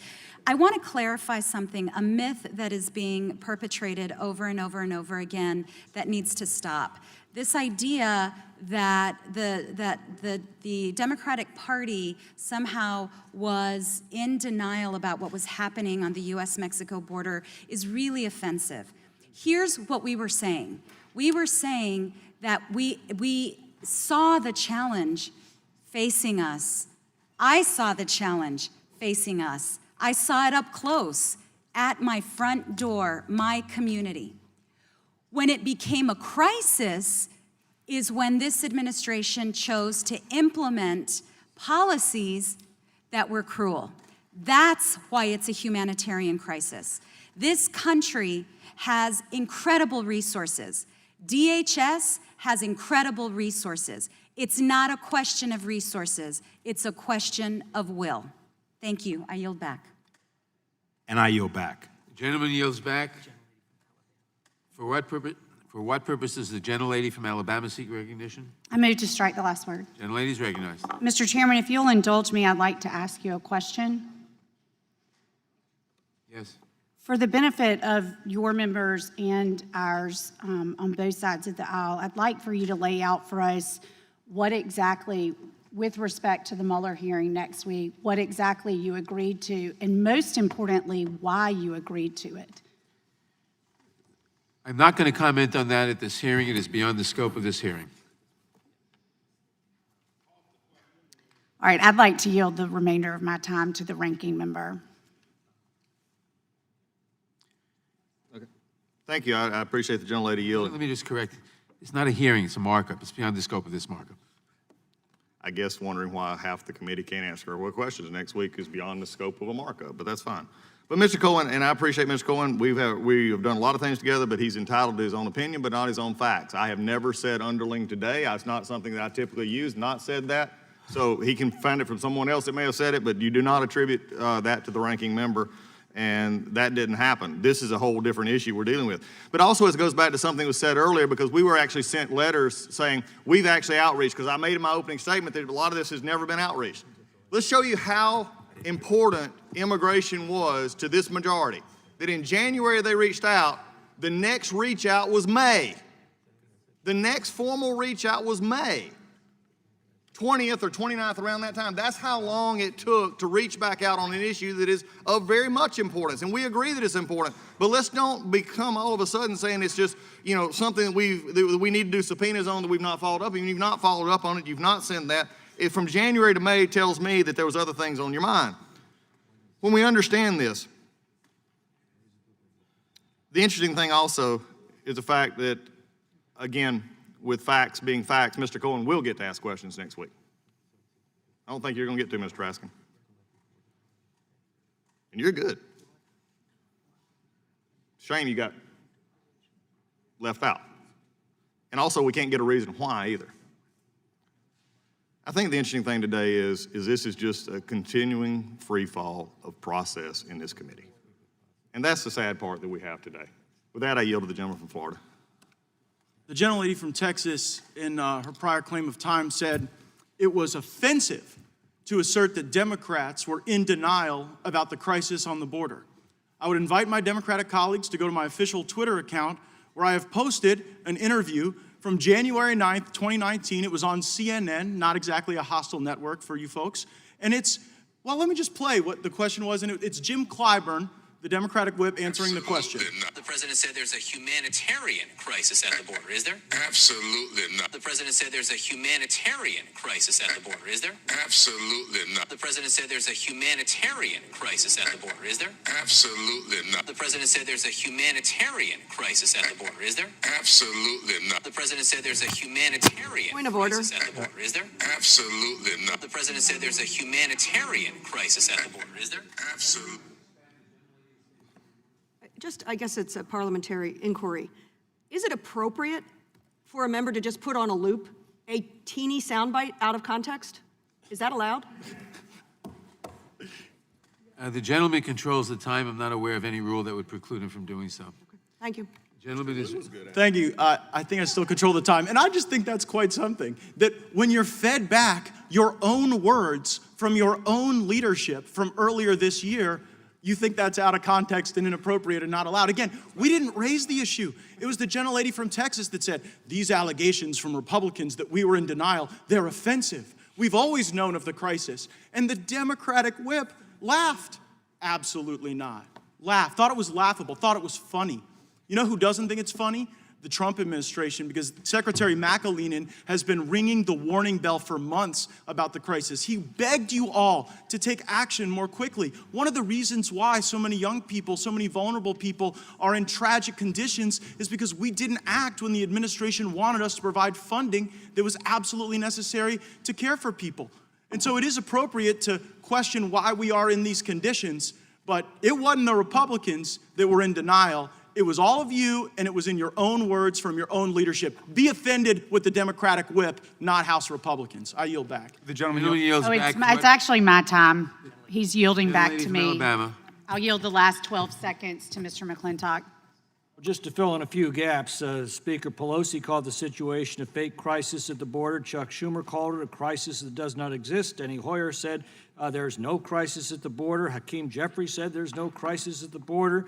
Our chairman said there is no crisis at the border. I could go on, but I see the time's expired. Mr. Chairman, I yield back. Gentlelady yields back. For what purpose does the gentleman from Georgia seek recognition? Move to strike the last word. Gentleman is recognized.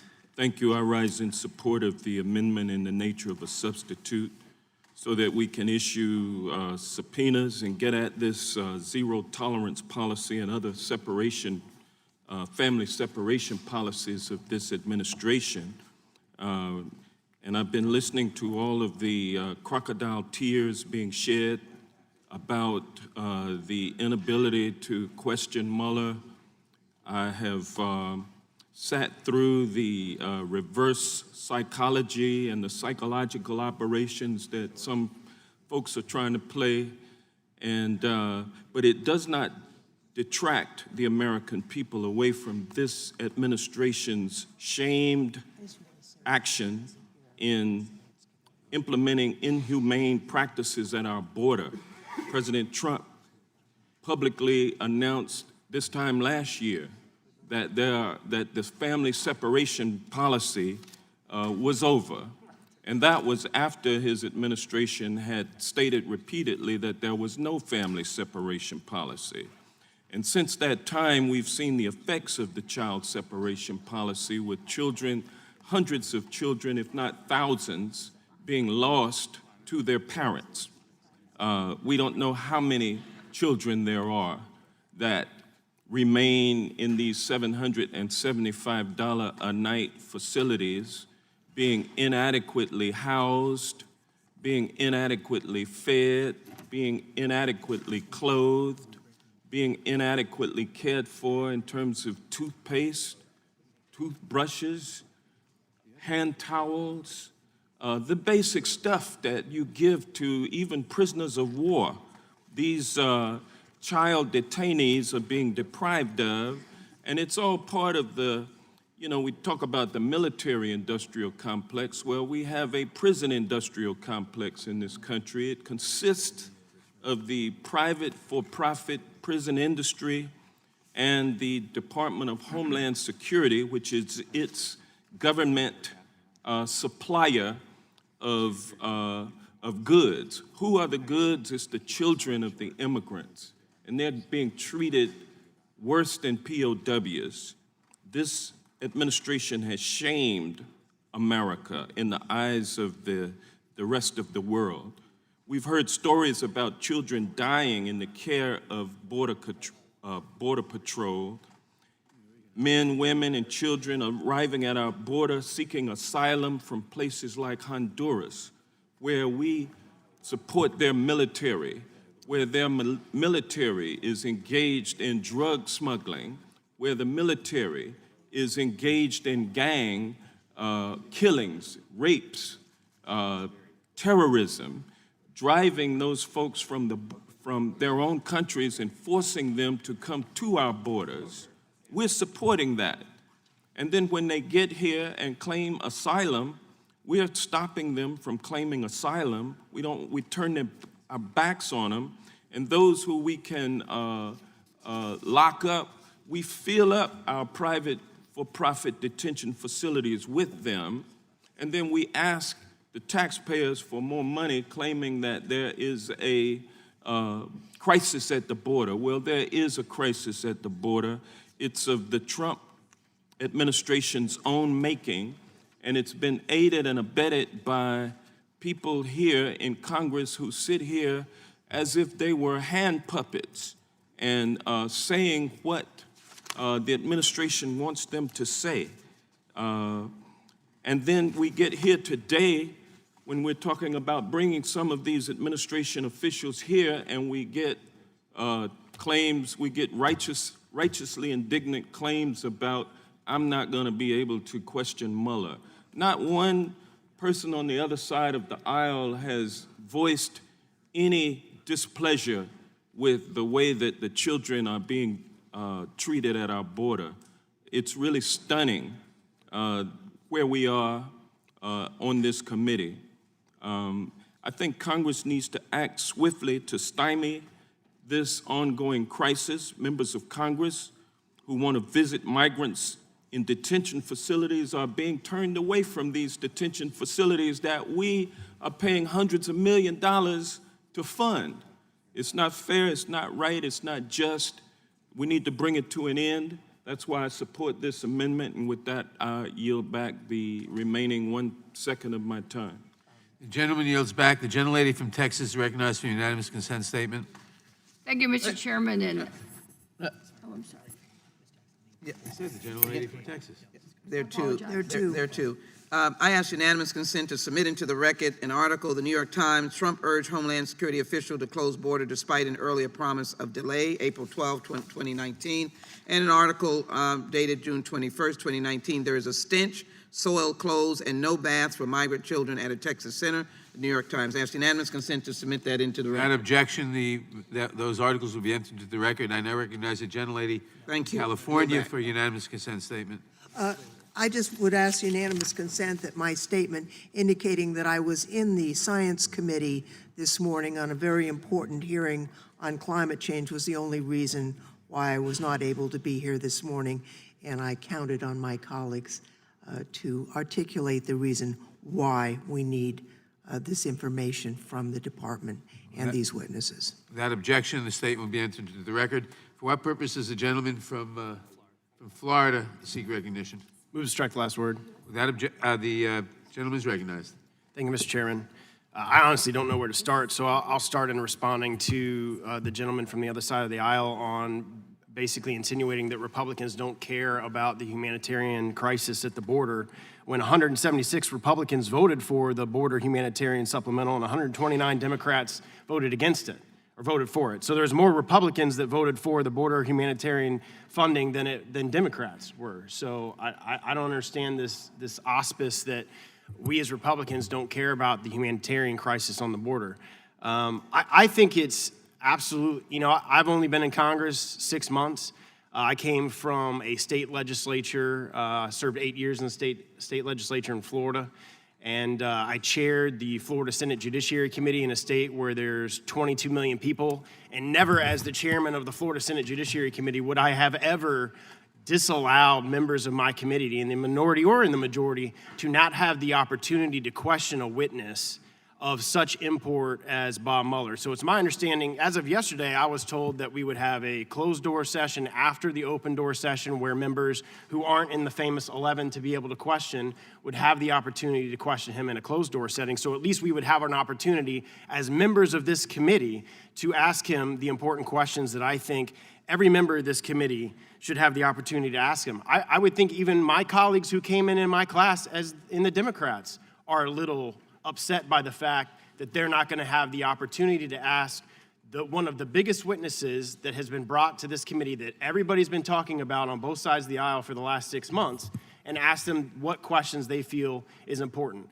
Just like I have a background that lends itself to asking tough, challenging questions, Mr. Armstrong, Mr. Klein, both good litigation attorneys, Mr. Rushenthaler, who was also a JAG with me and served around the same time frame, those people have the opportunity and should have the opportunity to properly question a witness before this committee, and I'm very, very troubled by the fact that the United States House of Representatives Judiciary Committee, where this chairman has spoken on several different news syndicates about impeachment, and the impeachment proceedings start from this very committee, every committee member on this committee is not going to have the opportunity to question one of the biggest witnesses who opined on the Mueller report, and I think that's very, very distasteful and flies in the face of the 5-minute rules and the rules of this House, the rules of this committee, and the 5-minute rules that allows members of this committee to ask important questions to important witnesses here.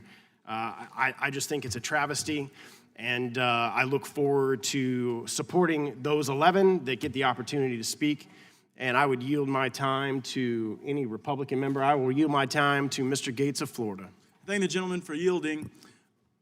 And having heard the concern of my colleagues who won't have the opportunity to ask questions, I wonder if there's a way for us to work together to maybe solve that. Mr. Chairman, would the chairman entertain a request, or would the chairman be likely to entertain a request to perhaps go from a 5-minute rule to a 3-minute rule so that we could get more members involved in the questioning?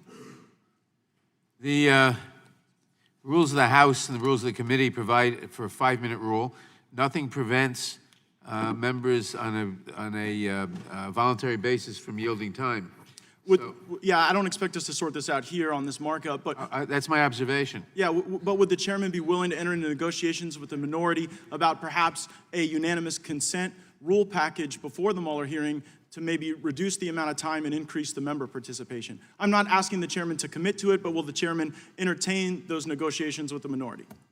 The chairman will entertain any reasonable discussions. Well, I would encourage my colleagues then on the Democratic side who might want to ask questions, to work with us and see if there's a way to create more member participation, even if that means shortening the question time. So look forward to working with you on it, and I yield back to my colleague from Florida. I yield back to the ranking member. I think the interesting thing here is it's sort of sad that we're having to sit here and even discuss this, and lowering time is not. Let's go back to the actual rules of the House, which I'll pose the question, ask the chairman again if he would like to explain. How do you actually expect to stop the hearing next week? I'm going to repeat what I said a few minutes ago. This line of discussion, frankly, is beyond the scope of this markup, and I'm not going to comment further. That's pretty interesting. I'm taking my time back. Let me continue. I have been very... It's my time. I reclaim my time. This is my time. The gentleman asked me a question. I have been very lenient in permitting people to discuss the procedures at the Mueller hearing at length, which is beyond the scope of this markup, but I'm not going to comment on it further. This is my last opportunity, reclaiming my time again, and I lost 30 seconds of it. The gentleman will be granted his 30 seconds. It is my understanding, because this is the only markup that we're going to have before Mueller, that us here on the bottom row are going to have the opportunity to bring this issue up in a public setting and talk about it. So I absolutely have the right to bring it up right now in this markup to talk about the fact that myself and my colleagues on the other side of the aisle, who aren't in the famous 11 that are going to get the opportunity to talk, don't have the opportunity to ask questions to Bob Mueller, one of the biggest witnesses coming to this committee. And we absolutely have the right to discuss this today, because this is the last opportunity that we have to discuss it before he's coming in before a hearing. The gentleman yield back? I yield back to the ranking member. The gentleman yields back. The gentlelady from Texas is recognized. For what purpose is the gentlelady from... All right.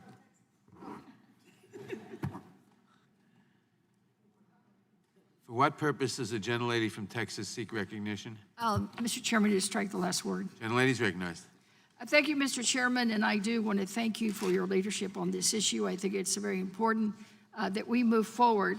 I know there's been a lot of discussion about a lot of different things, and like my neighbor next door here, Mr. Neguse, I just want to get us back in focus that this is really about the subpoenas, and it means that to me, I've heard the word subpoena binge. It's not a subpoena binge. It's about taking action for accountability for the American people. It's about action. It's not about a binge. It's about accountability. It's about the rule of law. It's about the Constitution. And those of us here at this table as a voice for the American people that elected us to be here. I find it disheartening to hear some of the discussion that's been going on because we're losing focus. We're not keeping our eye on the ball, and that is to make sure that we know what happened, why it happened, and we do everything we can to protect the American people, the Constitution, and to ensure that it never, ever happens again. As to this issue about the border, I've been working with my colleague from Texas, Representative Escobar, on these issues for many, many years. She is a county judge of El Paso County, and I as a state senator. So for anyone to suggest that we are not doing our part as Democrats to recognize the situation is just flagrantly not true. I think for us, the loss of life at the southern border should be reason enough for us to do something. Congress has no choice but to subpoena the necessary documents and testimony to fulfill our oversight duties. Furthermore, the growing number of deaths, as she's outlined, in custody of our young children underscore the need for oversight of the administration's cruel and inhumane immigration policies. The committee has a responsibility to investigate the administration's family separation policy, its detention policies, and any other policy that undermines the acts of humanity. These are acts against humanity. They're acts against human rights standards. They're acts that really just shock the conscience. We should, frankly, Mr. Chairman, acted the first time that there was a death in custody. Now there's been a second and a third and a fourth. I forget the count now. I think it's 8. We need to look at it and look at it from top to bottom and do everything we can to make sure that we protect these children. Children belong in cradles. They do not belong in cages. My constituents elected me to be here as a voice for them, and my constituents want action, they want responsibility, and that's what we're here to do, and that's what this committee's charged to do. Thank you, Mr. Chairman. The gentlelady yield to me. The gentlelady yield to me. Certainly. I thank the gentlelady. I want to comment on some of the discussion we've had in the last few minutes. The purpose of this markup, the subject matter of this markup, are subpoenas to deal with 2 very, very serious subjects. One is the child abuse and, frankly, negligent homicide going on at the border by this administration. And we have to get to the bottom of it, and that's why we want these subpoenas. And the other is the flagrant abuses of power, obstruction of justice, also by this president, and we have to get to the bottom of that, and that's the subject of the subpoenas before us. The question of the procedure at a hearing that we're going to hold is an important question, but it is not the subject of this markup. And although I've permitted people to talk about it and they can continue, I'm not going to add to the diversion of attention from the 2 crucial subjects that we have here, which is the child abuse and, as I said, negligent homicide and systematic torture of children. Now, we're stopping. We're stopping. No, we're not stopping. Yes, I will finish my statement. No, that is going on. completely out of order. Bang it all you want. It's It is completely not out of order. You are out of order. If you have an objection, you'll state it in a moment. Well, I have. Then I'll recognize you in a moment. But the subject of this hearing is the child abuse and other and abuse going on at the border, and the abuses of power by the president. Excuse me. The subject is the Point of by order. by the Point of order. The gentleman will state his point of order. I move to take the gentleman's words down. Which words? We'll take a timeout while we discuss it. You can't do this, and you can't who you've accused of crime, then you turn to administration. I didn't accuse anybody.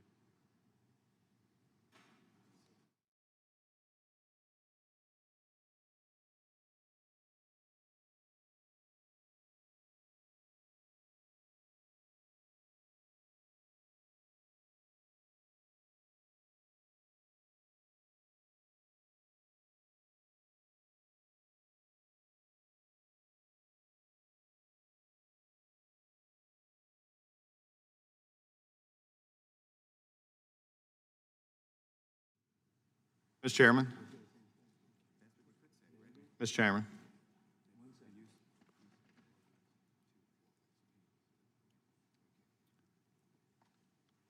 The words that I'm objecting to are the systematic use by the president to obstruct justice. You cannot use those words. I will withdraw those words, and I'll say the systematic use of power by the president by the administration to defy the subpoenas of this committee and other committees. And I'll ask unanimous consent to withdraw the previous words. Without objection, they're withdrawn.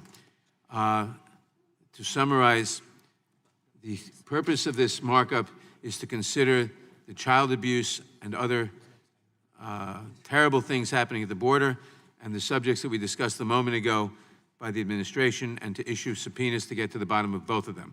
And I'm not going to comment on anything that is beyond the scope of this markup. I yield back to the gentlelady. Mr. Chairman, I totally agree with you, and I yield back my time. The gentlelady yields back.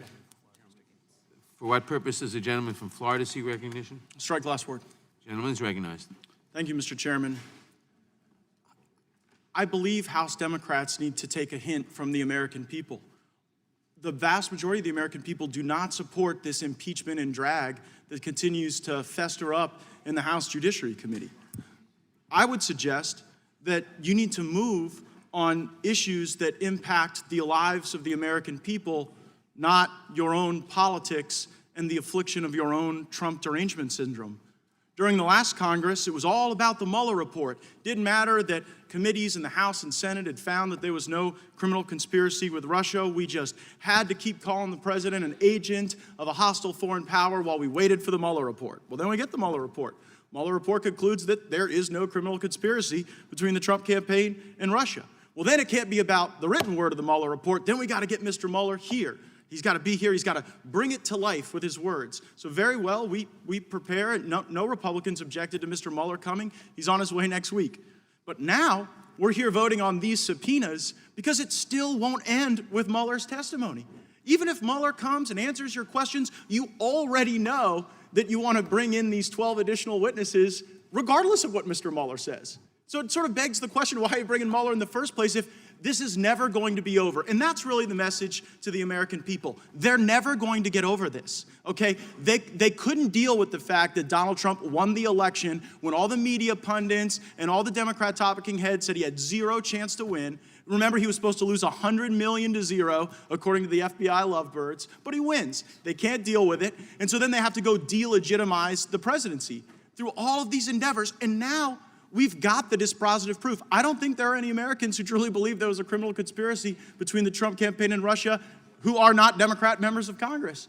And so now we are in a circumstance where the only way to get them to not focus on this Trump-Russia stuff is to take them out of power. Because as long as they have the committee gavels, this is the deal, this is the show. There could be endless hearings, endless reports that the president wasn't engaged in a criminal conspiracy.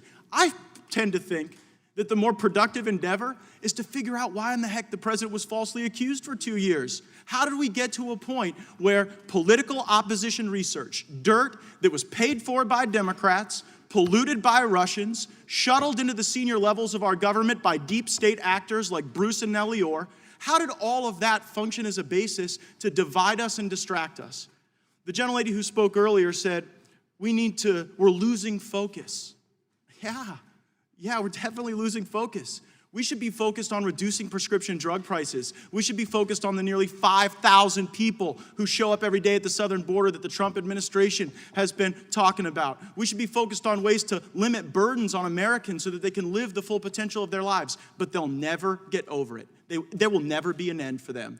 And that's what's truly sad, because we got 300 million plus Americans who are counting on us to be the people's house, to do the work that rises to the great virtue of the greatest country that has ever lived. And when I hear my colleagues talk about humanity and being humane, just think about the fact that it was your own whip, Mr. Clyburn, who laughed when asked about the humanitarian crisis that was building on the border. It's like you guys didn't even hear that. You just launched off into your talking points. I think I heard the distinguished gentleman from Georgia, Mr. Johnson, say that Republicans were using psychological operations on the Democrats in the committee. I guess he was referring to me. When we feed you your own words back from your own leadership, if you consider that a psychological operation, I deeply apologize. We're merely trying to point out the inconsistency of the positions you've held in an effort to try to get you to work with us and to try to reform our asylum laws. And by the way, we'll do it with you in a bipartisan way. Your own colleague, Mr. Gonzalez from Texas, he's introduced a great bill to force people to seek asylum in their home countries. Instead of just sitting here and talking about the border and you guys cry harder or we cry harder or you laugh harder or whatever, that is not productive for anyone, but your own members have bills that would help us solve these problems, and you won't bring them up for a vote. And they're bills that have bipartisan co-sponsorship. So save us the lectures on humanity, because there is nothing humane about the fact that children in Central America are being stolen, rented, trafficked, and then sent right back across the border to do it all over again. That's what's inhumane. And that's what these asylum laws allow for. Children being used like a fast pass into this country. It's despicable, and you have the ability to bring bills forward to fix it, and you should do it. I yield back. Gentleman yields back. For what purpose does the gentleman from Louisiana seek recognition? Strike the last word. Gentleman's recognized.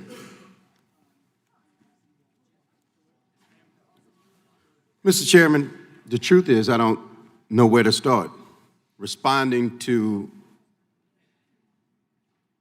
inaccurate rhetoric or to just talk about how sad and embarrassing today is.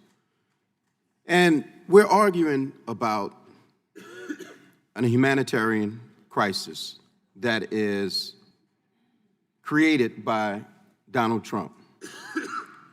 Families have a lawful right to seek asylum. They're presenting themselves. And the question is why? It's because they're fleeing some very harsh circumstances.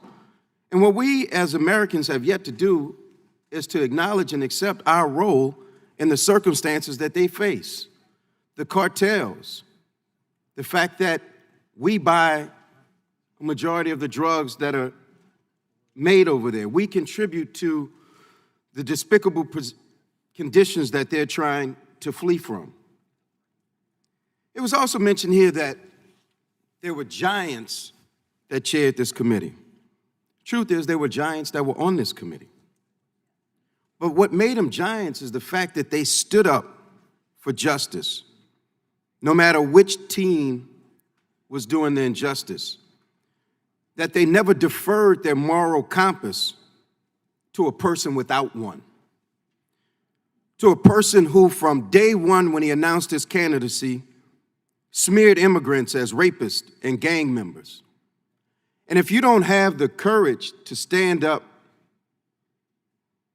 to prejudice, bigotry, and bullying, you can't seek to claim to be a giant. That is the courage, in my neighborhood, we would say, the backbone of a wet noodle. But I want to do this. My favorite movie, and for the lawyers in the room, they probably know it, the movie A Time to Kill with Samuel Jackson. And in the closing argument, Matthew McConaughey asked the jury, and I'm going to ask the members of this committee, do the same thing. He asked them to close their eyes. And when you close your eyes, I want you to think about children that are held without enough food. I want you to think about children who don't have toothbrushes. Close your eyes and think about children who go days without showers in overcrowded conditions, wearing soiled clothes, no diapers, lack of medicine, sleep deprived. And I want you to vision those children. Now I want you to envision those children if they were white. What would we be doing? And if the answer in your mind is the exact same thing, then bless your heart. With that, I yield back the balance of my time.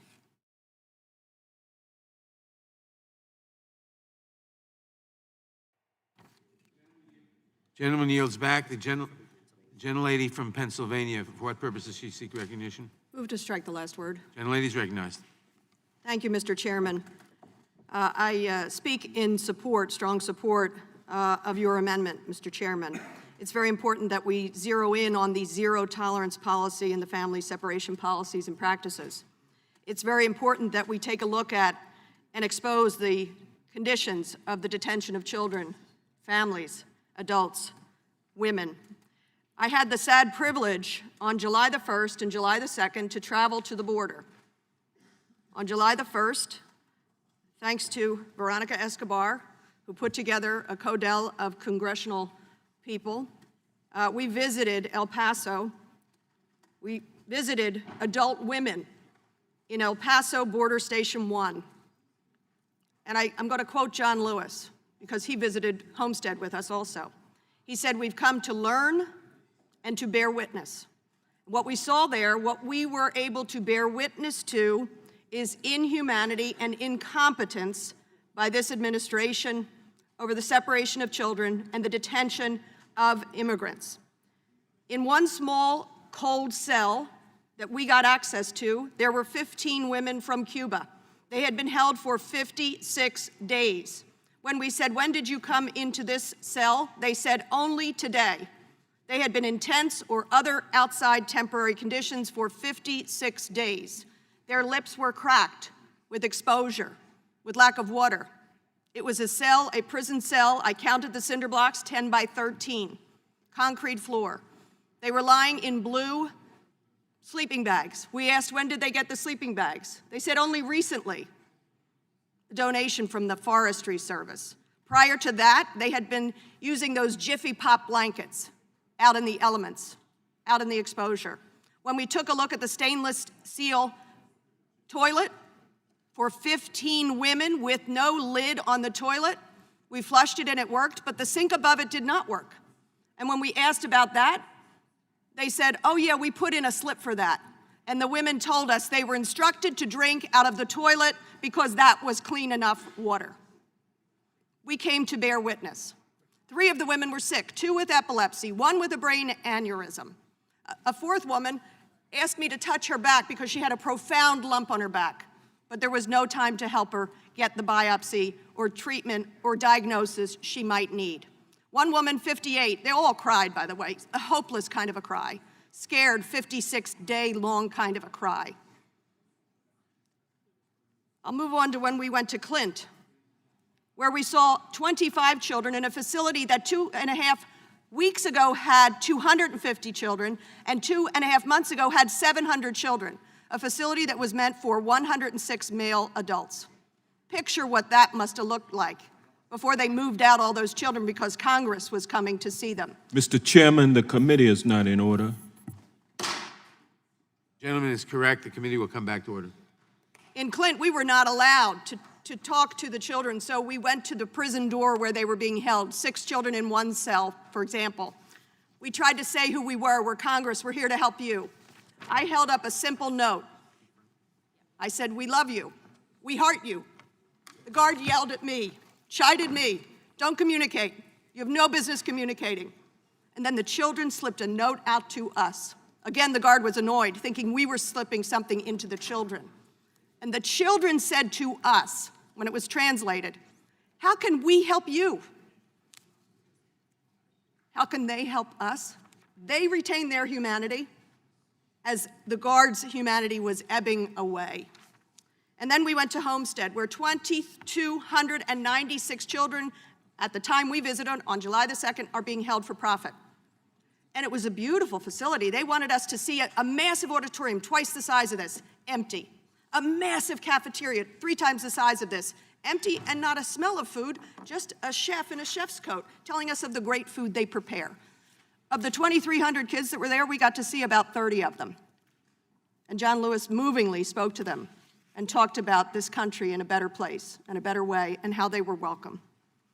I say this to say, if you can't get the inhumanity of it, get the incompetence of it. This administration has been utterly incompetent in the detention of immigrants, of children, and it will be judged by it. We must do our oversight. Thank you, Mr. Chairman. The gentleman.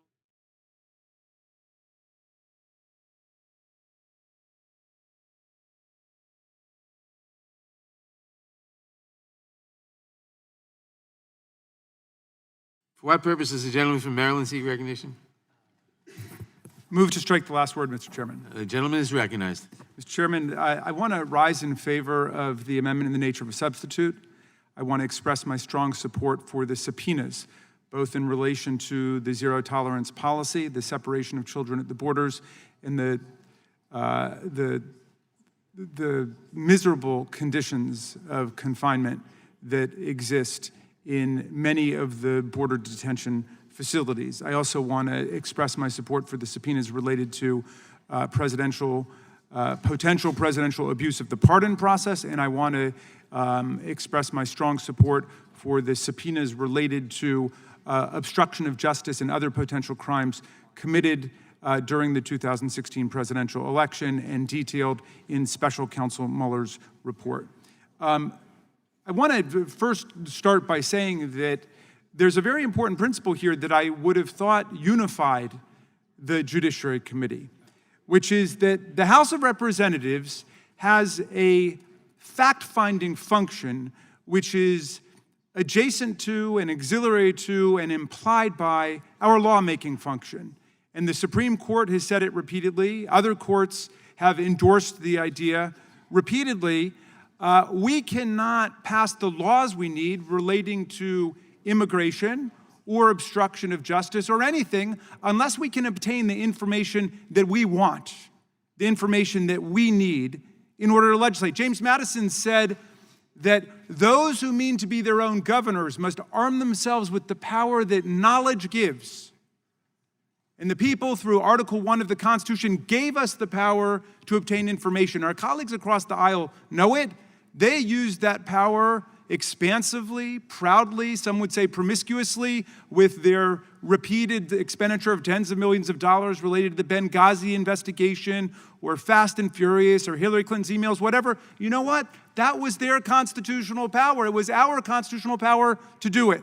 And this is our constitutional power to obtain all of the information that we are seeking from this administration. And yet, the President of the United States has pulled a curtain down over the executive branch of government, ordering his subordinates to defy the lawful orders of the Congress of the United States. I would hope that every member of this committee would stand up for our powers, our prerogatives, and our rights under Article 1 as the people's representatives in the lawmaking branch of government. Now, let me talk specifically about what's happening at the border, because yesterday, Mr. Chairman, the Oversight Subcommittee on Civil Rights and Civil Liberties, we had a hearing, and I took some notes. So I'm just going to read some of the words I wrote down from the eyewitnesses who are working day in and day out on it. Widespread flu, chicken pox, scabies, lice, inconsolably crying sick children, sexual harassment, sexual assault, huge lines at the infirmary where children with serious medical complications and conditions are turned away. And then we heard about the horrible, inexorable, inevitable, dreadful, and irreversible outcome of these terrible conditions. 6 children dying under the care and the custody of the United States government. Yesterday, we heard from Yasmin Juarez, a lovely young woman whose 3-year-old daughter, Marie, died after contracting a respiratory infection that remained untreated for a very long time as she begged for medical assistance and attention. And by the time she got out and went to the emergency room to the hospital, it was too late for poor Marie. And her mother said she was coming forward because she does not want to see any other mother or father or family go through this nightmare. But I'm also standing up strong for the subpoenas related to the Mueller report and all of these witnesses, John Kelly and Lewandowski and Rod Rosenstein and Jeff Sessions, Mr. Chairman. We heard when we started from one of our colleagues, I think it was Mr. Chabot, I couldn't see who was behind me, but I think he began with now the appalling mantra which the Attorney General and the President have spread across the country of no obstruction found by the Attorney General, no collusion found by the special counsel. Well, we know both of those things are not true. If you read pages 1 and 2 of the report, Special Counsel Mueller says we don't deal with the question of collusion, which is not a criminal law concept, it's an antitrust law concept, and they record more than 150 different encounters between the Trump campaign and emissaries of the Russian government and Russian nationals. And so there's lots of evidence of collusion. The special counsel said there was not sufficient evidence to charge criminal conspiracy, which I never thought there was, because Vladimir Putin did not need Eric Trump and Donald Trump Jr. to execute his plot against the American elections in 2016. All the Trumps could do was mess it up, which they did because they blew the cover on the whole operation. That's the reality of this situation. But did the Trumps call the FBI? Did they call the Federal Election Commission? No. They said, come on in. Let's see what we can do. I love it. I think we heard from the president's son, I love it. Let's meet. Let's see what you can give us about Hillary Clinton. Well, then, okay.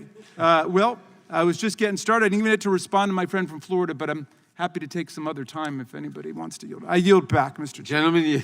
The gentleman yields back. The gentlelady, for what purpose does the gentlelady from Georgia seek recognition? Thank you, Mr. Chairman. I move to strike the last word. Gentlelady's recognized. I would like to yield my time to my colleague, Ms. Sheila Jackson Lee from Texas, please. Gentlelady's recognized. I thank you so very much, and I first of all thank the gentlelady from Georgia for her leadership, and all of my colleagues who have been superb on this issue.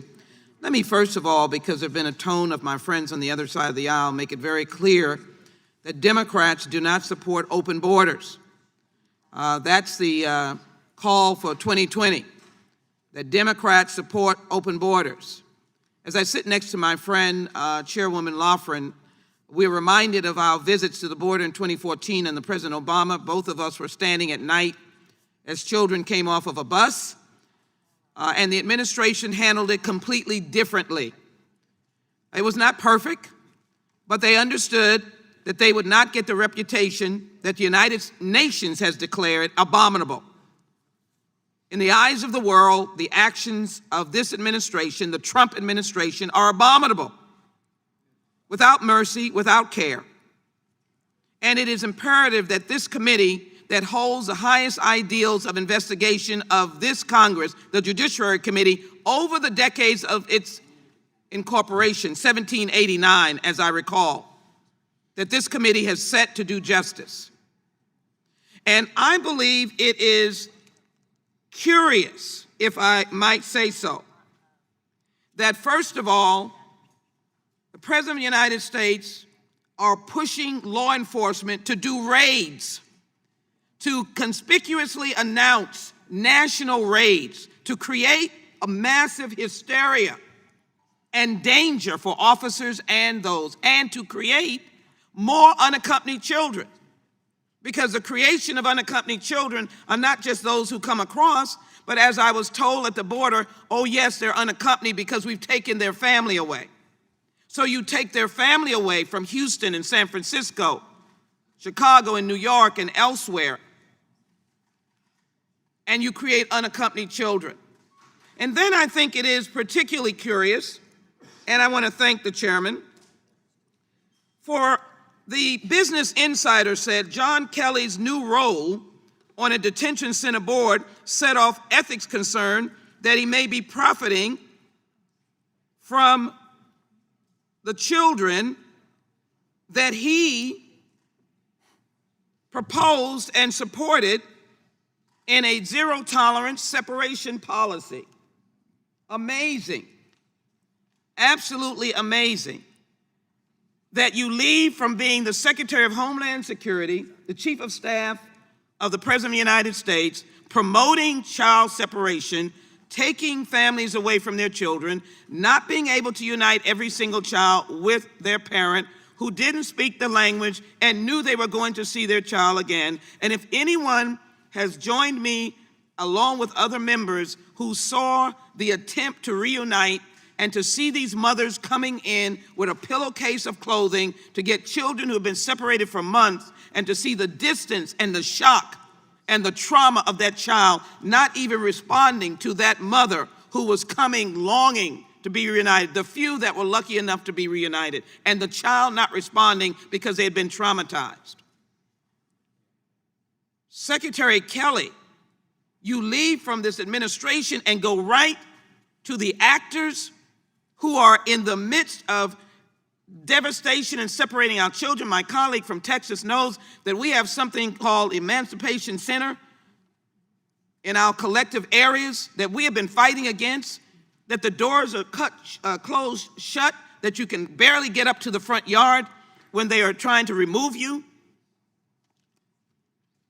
We're doing the right thing, and we will not be characterized as those who promote open borders. We'll be characterized as those who are begging for comprehensive immigration reform or the right kind of response to those who want to come into this country in a legal way, and those who are here undocumented who want to seek the opportunity to be status and citizens, the very ones who have put on the uniform that I know that have gone to fight or to serve this nation.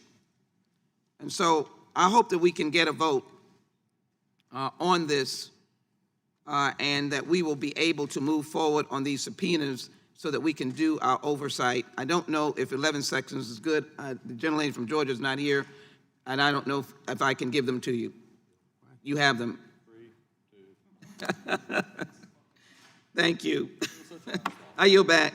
The gentlelady yields back. The question now occurs.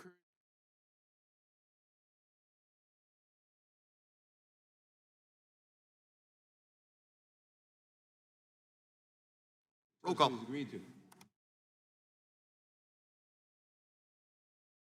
Roll call is requested. Oh, no, never mind. No, I'm laying this. In the opinion of the chair, the roll call is withdrawn. The amendment nature of a substitute is adopted. A reporting quorum being present, the question is on the motion to agree to the resolution as amended. Those in favor respond by saying aye. Aye. Opposed, no. No. The ayes have it. The resolution as amended is agreed to. Now roll call. Recorded vote has been requested. The clerk will call the roll. Mr. Nadler? Aye. Mr. Nadler votes aye. Ms. Lofgren? Ms. Lofgren votes aye. Ms. Jackson Lee? Ms. Jackson Lee votes aye. Mr. Cohen? Mr. Cohen votes aye. Mr. Johnson of Georgia? Mr. Johnson of Georgia votes aye. Mr. Deutsch? Mr. Deutsch votes aye. Ms. Bass? Ms. Bass votes aye. Mr. Richmond? Mr. Richmond votes aye. Mr. Jeffries? Mr. Cicilline? Mr. Swalwell? Aye. Mr. Swalwell votes aye. Mr. Liu? Mr. Raskin? Mr. Raskin votes aye. Ms. Jayapal? Ms. Demings? Mr. Correa? Mr. Correa votes aye. Ms. Scanlon? Aye. Ms. Scanlon votes aye. Ms. Garcia? Aye. Ms. Garcia votes aye. Mr. Neguse? Mr. Neguse votes aye. Ms. McBath? Ms. McBath votes aye. Mr. Stanton? Aye. Mr. Stanton votes aye. Ms. Dean? Aye. Ms. Dean votes aye. Ms. Mucarsel-Powell? Aye. Ms. Mucarsel-Powell votes aye. Ms. Escobar? Aye. Ms. Escobar votes aye. Mr. Collins? Mr. Collins votes no. Mr. Sensenbrenner? Mr. Shabbat? Mr. Gomert? Mr. Gomert votes no. Mr. Jordan? Mr. Jordan votes no. Mr. Buck? Mr. Buck votes no. Mr. Ratcliffe? Ms. Roby? Ms. Roby votes no. Mr. Gates? Mr. Johnson of Louisiana? Mr. Biggs? Mr. Biggs votes no. Mr. McClintock? Mr. McClintock votes no. Ms. Lesko? Ms. Lesko votes no. Mr. Reschenthaler? Mr. Reschenthaler votes no. Mr. Klein? Mr. Klein votes no. Mr. Armstrong? Mr. Armstrong votes no. Mr. Stubbe? Mr. Stubbe votes no. The gentleman from New York. Mr. Jeffries votes aye. The gentlelady from Washington. Ms. Jayapal votes aye. Has every member voted who wishes to vote?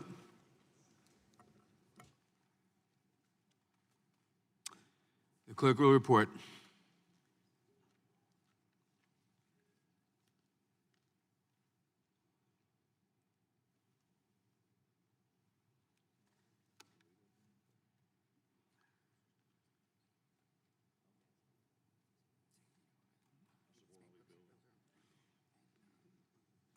Mr. Chairman, there are 21 ayes and 12 noes. The ayes have it. The resolution as amended is agreed to. We now have 4 bankruptcy bills, which are uncontroversial, and pursuant to agreement with the ranking member, I ask unanimous consent that we bring up the 4 bills en bloc, which means we'll take one vote and we'll save some time. Are there any objections? Hearing none, we will take up the 4 bills en bloc. Pursuant to notice, I now call up H.R. 3311, the Small Business Reorganization Act of 2019, H.R. 3304, the National Guard and Reservist Debt Relief Extension Act of 2019, H.R. 2938, the Honoring American Veterans in Extreme Need Act of 2019, or the Haven Act, and H.R. 2336, the Family Farmer Relief Act of 2019. I'm going to read one statement about all four bills that we are about to consider, and I will ask unanimous consent to put my full statement on each bill in the record. Without objection, the Bankruptcy Code either directly or indirectly affects millions of Americans and all types of businesses, from the largest to the smallest. When the law works properly, it offers a critical economic second chance to individuals and businesses in financial distress. But various reforms are necessary to ensure that this critical goal of financial rehabilitation is effectively met. The four bipartisan bills scheduled for consideration of today's markup address certain deficiencies and areas of unfairness in the code. But before I turn to the first bill listed for markup, I want to briefly discuss a bill that is not part of today's proceedings, but which we will be considering in the near future, H.R. 2648, the Student Borrower Bankruptcy Relief Act, which I introduced along with Senator Dick Durbin. Our legislation would address head-on the manifest unfairness that student loans, unlike every other unsecured debt such as credit cards or auto loans, are effectively non-dischargeable in bankruptcy. These measures would make student loan debt completely dischargeable. There is no reason that this one category of debt should be singled out for special treatment that severely undermines the Bankruptcy Code's vital goal of providing a financial fresh start to honest but unfortunate debtors. The problem of student loan debt, however, is multifaceted. In light of substantial interest from various stakeholders in continuing to refine the bill, and in response to the request by our colleagues on the other side of the aisle, we are holding off taking up H.R. 2648, at least for now. But make no mistake, we will address the student loan problem in the context of bankruptcy reform at the very next opportunity.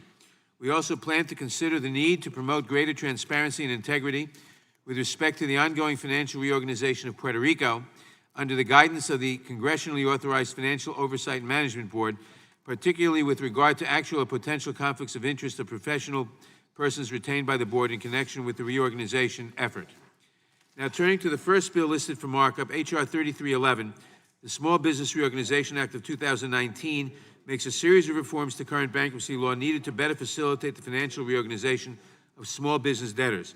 These reforms are endorsed by the nonpartisan National Bankruptcy Conference as well as the American Bankruptcy Institute. H.R. 3311 strikes an important balance between heightened administrative oversight of these types of cases and provisions intended to streamline the bankruptcy reorganization process for small business debtors. Among its principal features, H.R. 3311 would require the appointment of an individual to serve as the trustee in a small business Chapter 11 case to monitor the debtor's reorganization progress toward confirmation of a reorganization plan. In addition, it would authorize the court to confirm a plan over the objection of the debtor's creditors under certain specified circumstances. The bill also includes two provisions, not limited to small business Chapter 11 cases, pertaining to the treatment of a transfer of property by the debtor made before the filing of the bankruptcy case that is preferential to a creditor and the detriment of similarly situated creditors. I thank the sponsors of this legislation, the gentleman from Virginia, Mr. Klein, and the chair of the Antitrust Commercial Administrative Law Subcommittee, the gentleman from Rhode Island, Mr. Cicilline, for their leadership on this measure. The second bill is H.R. 3304, the National Guard and Reservist Debt Relief Extension Act of 2019. According to a 2018 financial lifestyle survey of service members and veterans, financial issues are the top lifestyle stressor, and unfortunately, bankruptcy is sometimes the best answer for those in financial distress. Under current law, National Guard members and reservists who serve on active duty are, like other active service members, exempt from the Bankruptcy Code's means test, which determines whether a debtor's income is too high to have all of his or her debts erased in bankruptcy. But this critical protection for National Guard members and reservists must be extended before it expires at the end of the year. Unless otherwise exempted, service members and veterans must complete the required forms and submit the specified paperwork to satisfy the Bankruptcy Code's means test. This requirement applies even with respect to service members who have returned to the United States from active duty and thus no longer receive combat pay. Under the means test, such service members must calculate his or her income based on the average monthly income that he or she received during the 6-month period preceding the filing date of the bankruptcy case, rather than the debtor's actual income, which may be much less because of the debtor's non-combat status. H.R. 3304 responds to this immediate concern. The bill would extend for 4 years the temporary authorization exempting certain qualifying reserve component members of the armed services and National Guard members from the Bankruptcy Code's means test. Without question, this measure warrants our support and its prompt consideration by the full House, given the impending December 19, 2019 expiration date of the means test exemption for service members and veterans. I commend the bill's sponsor, Constitution, Civil Rights, and Civil Liberties Subcommittee Chair, the gentleman from Tennessee, Mr. Cohen, as well as his co-sponsors, the gentlewoman from Pennsylvania, Ms. Dean, and the gentleman from Virginia, Mr. Klein, for their deep commitment to supporting our nation's heroes. Accordingly, I encourage my colleagues on both sides of the aisle to pass H.R. 3304. The third bill is H.R. 2938, the Honoring American Veterans in Extreme Need Act of 2019, or the Haven Act. This bill addresses a fundamental unfairness in current bankruptcy law that affects veterans receiving disability benefits. Although Social Security benefits are not treated as income for purposes of the Bankruptcy Code's means test, veterans' disability benefits do constitute income under this test, even though, much like Social Security, these benefits are a lifeline to many of its recipients and are otherwise protected from seizure by creditors. By counting such benefits as income, many veterans become ineligible for the more immediate discharge available under Chapter 7, and instead, they are steered into Chapter 13, which requires a debtor to make payments to creditors pursuant to a 3- or 5-year plan before he or she can receive a discharge. H.R. 2938 corrects this obvious inequity. It would treat certain veterans' disability benefits the same as Social Security payments under the Bankruptcy Code's means test. I commend the bill's sponsor, the gentlelady from Georgia, Ms. McBath, and her co-sponsor, the gentleman from Florida, Mr. Stubbe, for their leadership on this important legislation. The final bill is H.R. 2336, the Family Farmer Relief Act of 2019. This bill would increase the current debt limit used to determine whether a family farmer is eligible for relief under Chapter 12 of the Bankruptcy Code, a specialized form of bankruptcy relief specifically intended for family farmers, from approximately $4.4 million, the current debt limit, to $10 million. Chapter 12 permits a family farmer who satisfies certain eligibility criteria to reorganize his or her debts pursuant to a repayment plan under the supervision of a bankruptcy trustee. The special attributes of Chapter 12 make it better suited to meet the particularized needs of family farmers in financial distress than other forms of bankruptcy relief. Under Chapter 7, for example, the family farmer's assets would have to be liquidated to pay the claims of creditors, thus depriving the family farmer of his or her livelihood. Chapter 11, typically used by large corporations to reorganize complex financial transactions, can be a costly and time-consuming process ill-suited to a small farming operation. During the farm crisis in the mid-1980s, thousands of family farmers faced a perfect storm of grain embargoes, high interest rates, competition from large corporate farming operations, and competition from overseas. In response to that crisis, Congress passed legislation creating Chapter 12, initially on a temporary basis and in 2005 on a permanent basis. Unfortunately, many similar economic pressures are currently impacting family farmers who are also facing the damaging effects of virtually unprecedented weather events, including devastating episodes of flooding, as well as stagnant or falling returns on investment. H.R. 2336 takes into consideration the fact that modern farming operations entail greater costs and resulting debt than when Chapter 12 was first enacted, by raising the debt threshold to qualify for this type of bankruptcy relief to a level more consistent with today's operations. This legislation is supported by the nonpartisan American Bankruptcy Institute, as well as by the American College of Bankruptcy. It currently has more than 20 bipartisan co-sponsors, including our colleague, the gentleman from Wisconsin, Mr. Sensenbrenner. Accordingly, I support H.R. 2336. I yield back the balance of my time. I now call on the ranking member, the gentleman from Georgia, Mr. Collins. Thank you, Mr. Chairman. Before I do that, without objection, these bills are considered as read and open for amendment at any point. I already recognize myself for an opening statement. I now recognize the gentleman from Georgia for his statement. And we're back.